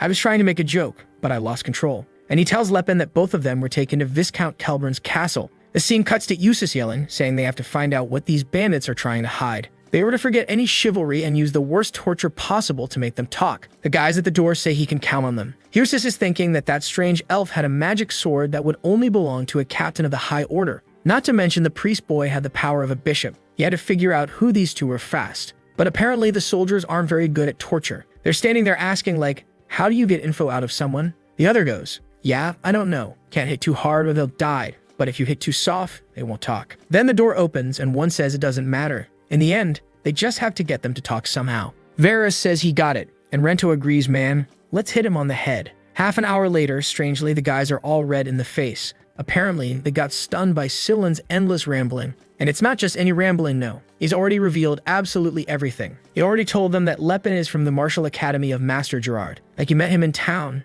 Man, wherever they want to know, he's spilling it. He's even talking about the training our boy went through and asking if they don't think it's impossible. Someone training for 6 years and suffering that much doesn't make sense, right? The guys are already on their knees like, tell us more. He's telling the old dude, the speech bubbles are massive. He starts losing his voice, and one of the guys even offers him some water. He thanks him and says he'll keep going, not to worry. One of them even asks, dude, are you sure it's okay for you to be telling us all this? Where's your loyalty to your teammate? Scyldlin replies that he's got nothing to hide. The guy pushes, you sure, man? He's the successor to the Fist King. If people find out he's involved in theft, it'll ruin the team's reputation. But the little egg replies that if that bastard cared about reputation, he shouldn't have stolen anything in the first place. The guy agrees, yeah, that does make sense. Now that they've found out everything, they want to know where the stolen artifact went. That's when Scyldlin says that, unfortunately, that info he can't give, because he doesn't have it, man. They stay to the house, and Lepin still hasn't come back with the items he stole. The guy thinks he's lying and says that finally the bastard didn't tell them something and orders him to stop hiding. They're sure the group must have had a backup plan in case things went south. But Scyldlin just replies that they didn't make a backup plan because Lepin is an aura user, right man? He'd never fail at something as simple as a robbery. The two guys are standing there all confused, asking if this is really how interrogation is supposed to go. They thought it worked differently. Meanwhile, in the middle of the forest, there's Tyla, blushing hard, watching our boy saying he's impressive. That's because he already went, killed a boar, hunted, threw it in the oven. Dude set up the grill and is prepping the food for the two of them. Tila, however, wants to know if he's sure it's okay to hunt there, right? That's Kelburn's territory. Lepin replies that he doesn't really care anymore about such trivial things. She's standing there like, not sure why he's talking about this all of a sudden, while Lepin's deep in thought. If he wants to free the races, he won't be able to follow all the laws. After all, the very act of wanting to liberate the races is, in itself, kind of against the law. He takes a bite of the meat, saying he's got to hurry up, recover his energy, and settle this. Meanwhile, Tila is just staring at his body, saying that he was healing way too fast. One movement of the arm to the side, man, everything goes quiet for a second and boom, a barrage of energy bursts out. The beast stands up, abs over abs, saying that now he's 100%. Back at the castle, there's Eustace, saying he knows it wasn't a coincidence. Out of all the artifacts, that guy didn't just happen to grab that one by accident. That young man knew something. Then we jump to a month earlier. Someone approaches and asks if he's Eustace the Golden Knight. He tells the guy to identify himself, who says that if he really is the heir of House Tens, he'll recognize that symbol. Upon seeing the crest, he knew it represented the Silver Sages. On the day Eustace became heir, his father revealed the secret passed down to all successors. It was exactly about these so-called Silver Sages, powerful beings capable of destroying nations. They carried all the world's knowledge and wisdom and had technology and magic far beyond what exists today. But they were few, lived in hiding, and never revealed themselves to mankind, except during times of crisis. Within the Silver Sages, even a king of a nation was considered someone mid-rank, and Eustace drops to his knees and salutes the guy, who hands him a scroll and says he'll trust that Eustace will explore the ruins of Elysium in the name of House Tens. He could keep all the artifacts except for one, the one he desired, the Voice of Elysium. However, he better know that if he failed, there would be consequences that could affect the fate of House Tens. Eustace is there sweating bullets, man. That's when someone knocks on the door. It's Varys and Rento saying they finished the interrogation. They seem to be telling the truth, but it was kind of weird. While they explain, we're shown the guys talking at the gate. The guy is shaking, saying he's scared of what happened yesterday. He was calm when suddenly, boom, he took one out of nowhere and blacked out. When he woke up, he saw that guy destroying everyone with just his fists, mowing down 30 soldiers. And the problem is that now Yusis brought in that guy's companions. He's scared that Bastard's coming to rescue them. Suddenly, the guy looks to the side and feels a chill run down his spine. Man, oh snap. Walking across the bridge is Lepin. He's already arrived, activating the Horn of Calamity. At that moment, Yusis's face is full of fear inside the room, asking if that guy really was a student from the Academy of the Indomitable. Why would a Silver Sage want something that belongs to someone from the Academy? Keep in mind, right, that Sillin probably already told them what our boy said, how his master left that item there for him to retrieve. And I think, yeah, he told all of this, and now we're at that conclusion. Got it? I think so, right? Yusis knows there's a chance it's a false claim, but still, that boy was a bishop with power like Philinance, and someone so young with that level of sacred power surely didn't have the knowledge to fake this kind of stuff. To Yusis, those two were just pawns being used by that guy. And the problem is, they were now going to be abandoned without a second chance. How was he supposed to capture the Dan Lepin if he already escaped? He could use the power of House Tens, but even then that would be meaningless, since the voice of Elysium couldn't be recovered anymore. In the middle of that thought, dude, everything is interrupted by the explosion on the bridge. As soon as he looks out the window and sees it, he recognizes the energy man. The bastard was back. And our boy says he heard that his companions were being held in this place. Half the castle was already in flames, and the knights were shouting to show this arrogant fool the power of tens. The guys shout that today's fight won't be like yesterday's, and our boy says the same thing, dude. Today, he wasn't going to hold back. The guy sends Rento and Varys. Yep, the same guys who did the interrogation. But one attack from our boy, and the poor guys come flying back like pieces of trash. Our boy warns, armor is useless against any strike that uses aura. At that moment, the priest over there starts asking the gods for blessings, preparing some magic, and now everyone's coming and buffing left and right. But Lepin just dodges, lands a punch to one guy's face, then calmly decks another in the face, one stomp on the ground, and everyone goes flying. The bastards don't stop though, man. Ice arrows, fire arrows, lightning bolts. Lepin's thinking, mages really are damn scum. One day he's gonna have to deal with these guys once and for all. He punches upward, kind of reflecting the attacks, and the guys go flying back. Lepin knows very well, mages lose focus easily, even from small injuries. With that dealt with, he moves on to handling the priest man. It's a little slap on the back, a light chokehold, a gentle smack on the cheek. The guys are calling him a coward while he laughs. The bastards were 50 against 1 talking like that. Lepin also knows how to deal with priests. You have to make them pass out as quickly as possible. That's because most of them start receiving more blessings the more hurt they are, so it's kind of bad to keep hitting them. The guys keep attacking with everything they've got, but there he is, standing still with arms crossed like a rock. The bastards already noticed. This time he was completely different from the night before. Then the commander turns around and asks why the hell Russ is just standing there. He was supposed to help the team. The guy's pissed. This brat always charges in when no one tells him to, and now that everyone's giving the order, he just stands there. But Russ, man, he's standing still because he's kind of in awe. That was the sight of a radiant light guiding the flow of strength. Sometimes it would expand and strengthen. Sometimes it would move as one. That was what was known as aura. Now he could see why he moved like that and why his power expanded that way. Finally, everything was as clear as crystal, and he naturally understood. Something that had never been taught to him, or maybe could never be taught. Only those who reached the pinnacle of martial arts could understand the true movements. Now he understood what the behavior of a true master was, and the only thing he could do was admire. Then came a barrage of attacks. Our boy dives to the side, looks up, smiles, saying he took long enough. Eustace declares that in the name of House Tens, he wouldn't tolerate any more rebellious behavior. Look what you've done to all these knights. Lepin tells him to stop pretending to be surprised. He'd been hiding and watching for a while now. Eustace is stunned, wanting to know how he noticed, and Lepin already sees it. The guy has the magic armor that gives him power comparable to an aura user, but he's ignorant when it comes to sensory circles and aura expansion functions. He says he knows Eustace wanted to test his abilities, but sending his subordinates like that, man, that's harsh. The rumors said he was a noble and righteous knight, but it turns out he had a shady side too. The soldiers around are saying that Eustace would never do something like that. Lepin tells him to explain then, what took you so long? Were you in a shower or something? The poor guy's all twisted, saying he was just napping and woke up groggy, and that's why he didn't arrive right away. But he's already drawing his sword, saying it's fine. He would pay the price for tarnishing the name of House Tens. And here comes the bastard again in his Power Ranger transformation, Tornado right in front of Lepin, who says that this time he better not hold back. As soon as Eustace jumps in right man, he's already firing off his magic. I'm gonna read it once so you get an idea of how long this guy's spells are. The eyes of the assassin pierce through shadows, and the leopard's cry empowers his limbs. And with the dragon's sense, I gaze upon the world. It's like that. Oh man, I hope that wasn't it. The flow of purity form in the world shall empower my blade. All of that. For one attack, dude. And Lepin's just standing there waiting, bam, punches the sword. Way easier that way. Aura activated, straight up brawling, punches flying back and forth. The problem for our boy is that even with his body reinforced, he was still taking damage. Yusuf seemed to notice some hesitation and launched more attacks. Thank God, this time without another speech. And off goes Lepin with that spiral defense, whatever it's called, man. At the same time he defended, he was already moving forward, clenched in. Meanwhile, back in the prison, you've got the two waifus of the story wondering what the heck is going on. Cyrus says that it's probably Lepinheart coming to save them, and Scylla replies that she likes to act all distant and cold, but she's pretty convinced he's coming for her. Kinda shy, she answers that she's not really sure how Lepinheart's mind works, but it seemed like he treated her a little too well. Scylla says maybe he really likes a little elf girl, to which Cyrus replies that she also thought at first it had something to do with race, or maybe he just liked a bit of adventure, who knows. But when she looks into his eyes, she can see something more. Scylla says that really, women's minds change when they fall in love. They all start thinking he's different, special, that he has something no one else does. And then after marriage, they go around saying they were fooled. At least that's what he learned back at church. Then he throws himself against the wall saying this damn Lepin, he should have stolen the thing properly. Why did he drag everyone into this mess? Cyrus says that up to now, he's handled everything pretty well. And the little redhead replies that he only accepted it because he should have stopped Lepin,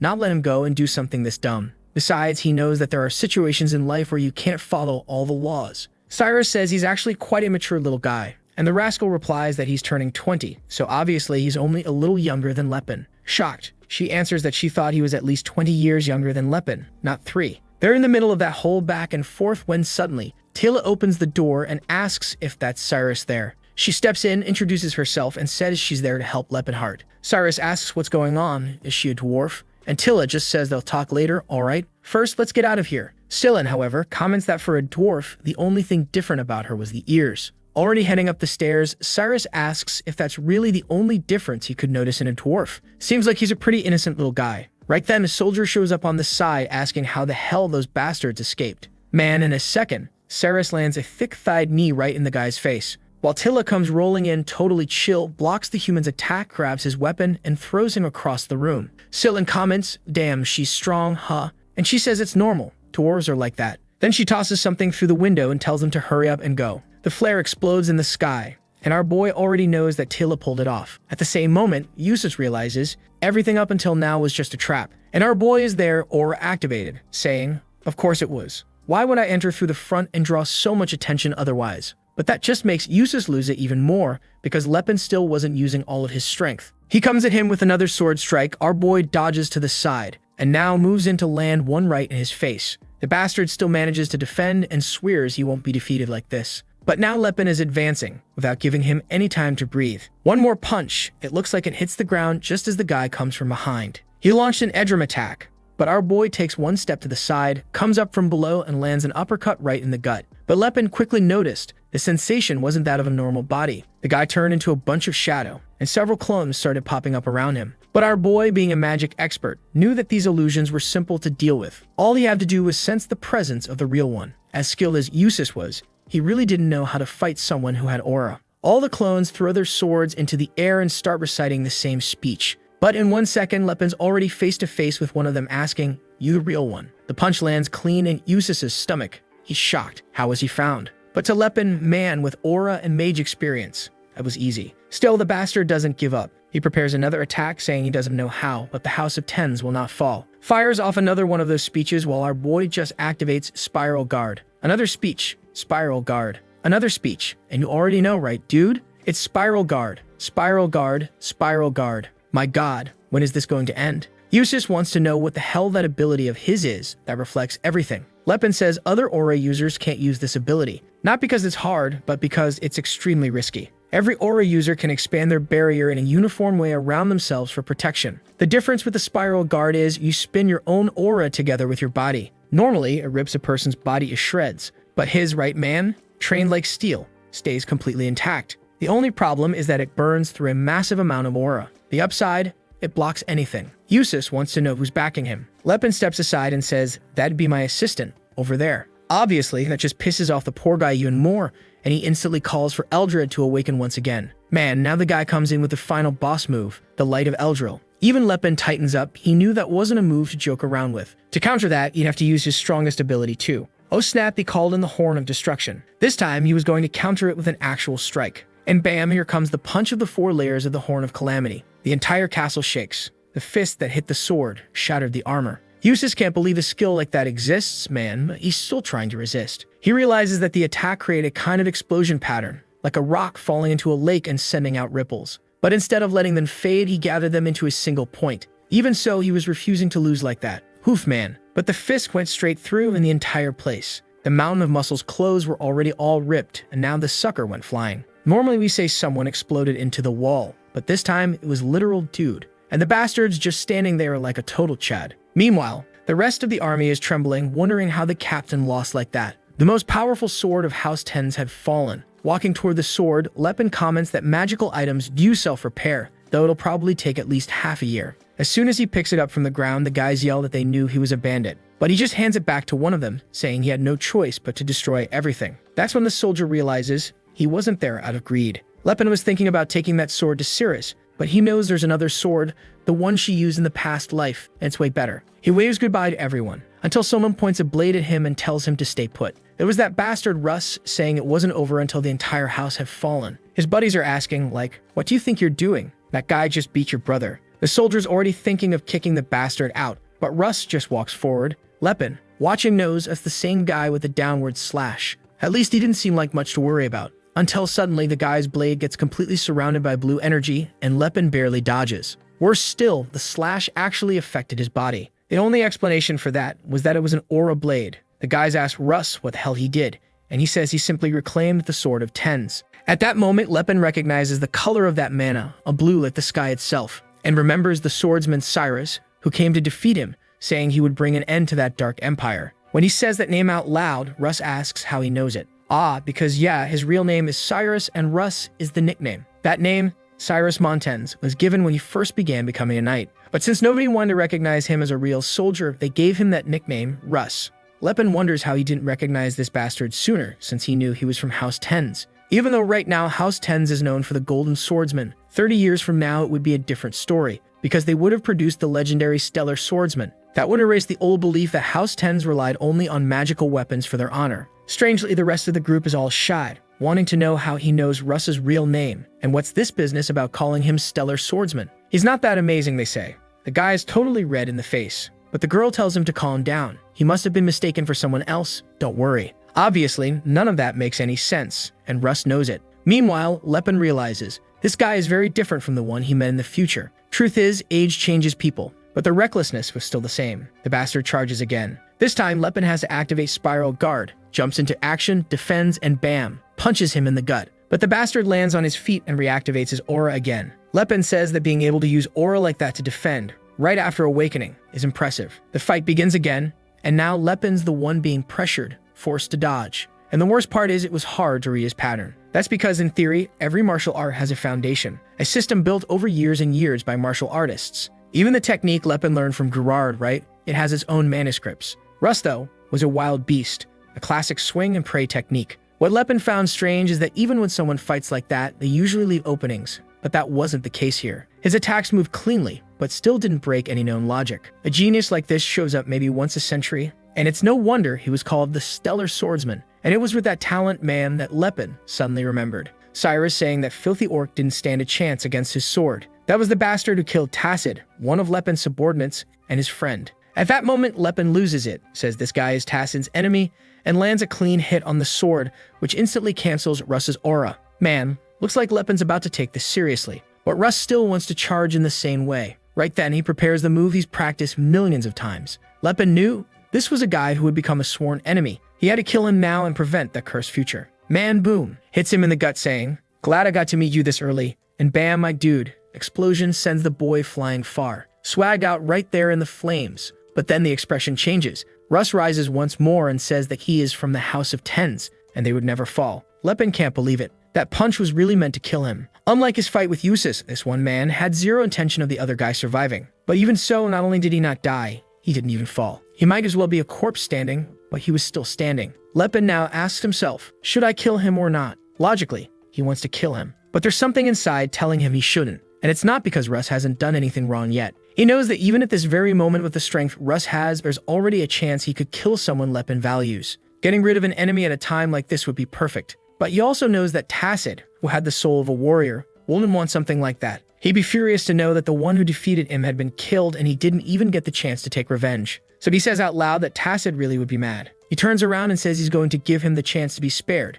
because Tacit will want that fight. Cyrus asks what he's talking about. Lepin just tells him to survive and get stronger. It was for Tacit's sake that he's walking away alive. In the past life, those two had fought multiple times, and every time they fought each other, their skills rose to even greater levels. You could say Tacit became the great orc warrior he did thanks to the battles with Cyrus. And if Lepin kills this guy now, he'd be affecting his friend's future too. With that, he just walks away, while the kid stays there frozen, watching. But, whoa man, he clenches his teeth and screams, bursting his aura and slamming his sword into the ground. The scene then shifts to the forest. That fight was intense, man. So much happened, Jesus. Now in the forest, the tiny dwarf girl says it's good to see he came back in one piece. Lepin thanks her right that everyone's safe, while Scylla says it's thanks to them that they had to go through all of this. He knew a pilgrim's journey was full of adventure, but he didn't expect to end up in jail. Lepin apologizes, and Scylla tells him he needs to think straight. Cyrus is an elf and a woman. He had to start imagining the kind of things that could happen to her. Right away, Lepin approaches and asks if she's okay,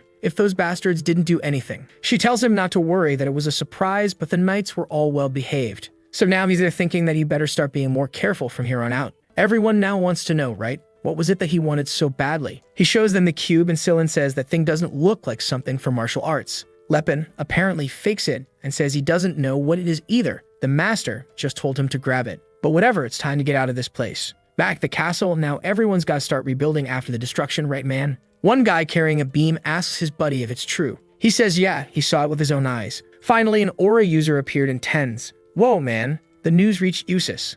Let's see how Big Bro's gonna react. Yikes, I can already tell it's not gonna go well, cause he's asking how someone with that filthy blood could awaken something like that. He says it's the fault of that damn father who always favored Russ. The elders praised him for his skill with armor, but behind the scenes, everyone was begging for the birth of someone who could use aura. And now the Tens family had that person. A knight who, all by himself, could elevate the entire family's status. But what does that mean for Usus? He looks at the items that are still slowly regenerating. And whoa man, he picks up the sword and says that he will forever be the sword of House Tens. The scene cuts to the edge of a mountain, where Russ is just standing still, laughing, all happy, a smile on his face. He already knew now that he'd awakened, the entire world had changed. He might not have gotten where he wanted, but now he sees the path. Except right in the middle of that celebration, the bastard shows up behind him, wanting to know why he's so happy. As soon as Russ turns around, Usus says, I heard you awakened your aura. Why don't you show it to me? Russ, all innocent, just shows off his power. Man, Usus looks at it and says it's a wonderful power. Oh my god, I have a feeling about this, girl. Russ is standing there all happy. Finally, his brother was recognizing him. But then, his face changed mid-thought, and the sword had already been driven into his stomach. Seeing his brother's face, he can only ask himself why. And the bastard's still going on, giving speeches and activating his powers, man. At that moment, Russ realizes the guy's trying to make sure he dies. And the bastard says the House of Tens only needs one sword, and he would be that person. Man, I don't know how, but Russ manages to defend himself from the second attack. From afar, people start yelling, asking what that explosion was and what happened. Russ takes the chance to throw himself off the edge of the cliff and falls into the water. Usus knew life was unpredictable. There were countless stories of someone jumping into the water and coming back for revenge. And that's exactly why he had to prepare. He drops to the ground, kneeling, and the guys ask what happened. Right away, he says that Russ attacked him and tried to take his place as the knight of the house. The soldiers immediately believe him and say, yeah, that's expected from someone with filthy blood. As soon as he gained power, he wanted to take everything for himself. They ask where Russ is. He says the bastard threw himself into the lake. For Usus, now everything was perfect. Even if that guy survived, it wouldn't be a problem. Now the whole house would be against him, and he'd never stand a chance against Eldrad. The soldiers are already leaving, saying they need to find that bastard now. And Usus celebrates, saying being seen as a good person always pays off. It's a shame, but that was the farewell to little brother. The scene then cuts back to the forest with our boys' group. Stillin wants to know where he met Miss Tila. He says he fell into the river, passed out, and when he woke up, he was in the dwarves' home. Stillin finds that weird, right? Why would the dwarves save a human? He explains that apparently the dwarves had a prophecy that involved him, and that's why. Tila confirms it and says yes, he's the savior of their race, and that's why she's following him. Stillin thinks it's strange, he didn't even know dwarves worshipped any god like that. To which Lepin explains that they even have priests just like he is. And Tila pokes the guy, saying humans always assume other races don't have anything as organized or sophisticated as religion. But Silent, curious, asks our boy if Alport is an evil god. What did Alport do wrong? Apparently, humans believe in 12 main gods. Outside of them, there's the goddess of the elves known as Eldia, and the goddess of the dwarves, which is Alport. And Sillin's there thinking he just assumed Alport was a bad god because that's what he was told, but he actually has no idea why. Suddenly, Cyrus calls to our boy and tells him to look to the side. She's not sure, but it looked like someone in the water. And who is it, man? It's the Dan Russ. I had a feeling he'd end up joining the group, and Lepin's already wondering how that kid ended up there. Sillin asks if he knows him. He replies that it's kinda complicated. He does know him, but not really. The problem is, he's not sure now. Is it destiny? A change in the prophecy. Why is this guy here? Sometime later, Russ wakes up in the carriage, wondering where he is. He immediately remembers the sword to the chest. Eustace had always been the kind of knight too good for anyone to hate. He worked hard every day because he at least wanted not to bring him shame. Deep down, he believed that if he proved his worth one day, Eustace would eventually acknowledge him. But now it was clear, the brother never had any intention of doing that. He laughs like a madman all by himself, and Lepin asks if he's finally woken up. Russ steps out a little awkwardly, wanting to know if it was them who saved him. Our boy says he was about to die with a hole in his chest. It had already been 3 days since they left that place, and now they were in the bad region. He was lucky Sillin was there. Those injuries weren't something just anyone could have healed. And Sillin says he only survived because he's also an aura user. Otherwise, for sure, he'd be dead. Russ can only feel anger toward Eustace. And Lepin Man says that, well, he doesn't want to overdo it, but the guy should at least know that his life was saved. He's not expecting a thank you, but also no need to be that awkward about it. They even had to rent a separate carriage just to haul that body of his. Russ starts bowing down, saying that it's all thanks to them that he's even able to breathe right now. Our boy, though, says that he's broke as hell, and the one who paid for everything was Sillin, so he better be thanking him. Meanwhile, he's thinking to himself, now the future stellar swordsman owes me one. That's a card that could really come in handy. Even if we become enemies, maybe he won't attack me so easily now. Then he asks, now that Russ is awake, what's the plan to go back to the castle? Right, our boy still doesn't know what happened. Night falls, and after telling the story, Russ says returning to the family isn't an option anymore. He's probably already seen as a traitor by everyone, a guy who attacked the hare. Lepin knows that in the far future, this guy was supposed to awaken Aura a bit later, and then challenge his brother to a proper duel. That's when he'd win and earn the right to succeed the family. Looks like this time, Eustace found a way not to lose his title. Lepin asks what his plan is now, and Russ looks thoughtful. If he goes back to House 10s, he's marked as a traitor. Then the obvious happens. He says that if it's not too much to ask, he'd like to travel with our boy. Everyone's looking at him wondering why. And he says that obviously he was saved and he's a knight. At the very least, he wants to repay that debt. But since he's been cast out of the family, the only way he can help now is by serving at his side. Lepin clearly isn't too into that idea. He says there's no need to go that far. Russ can just take some gold coins, rent a room somewhere, and disappear. Besides, they don't even know each other. But the kid just says he knows Lepin is the successor of Geared, and that's enough. Lepin knows that in the past life, Cyrus used to travel across all continents challenging aura users to get stronger. But now that he's been branded a traitor and lost all his titles, that's not exactly an easy thing to do. That means he has no choice but to like this video that helps Mamoru make more juicy content for his viewers, activate the cheeky little bell, and I'm out.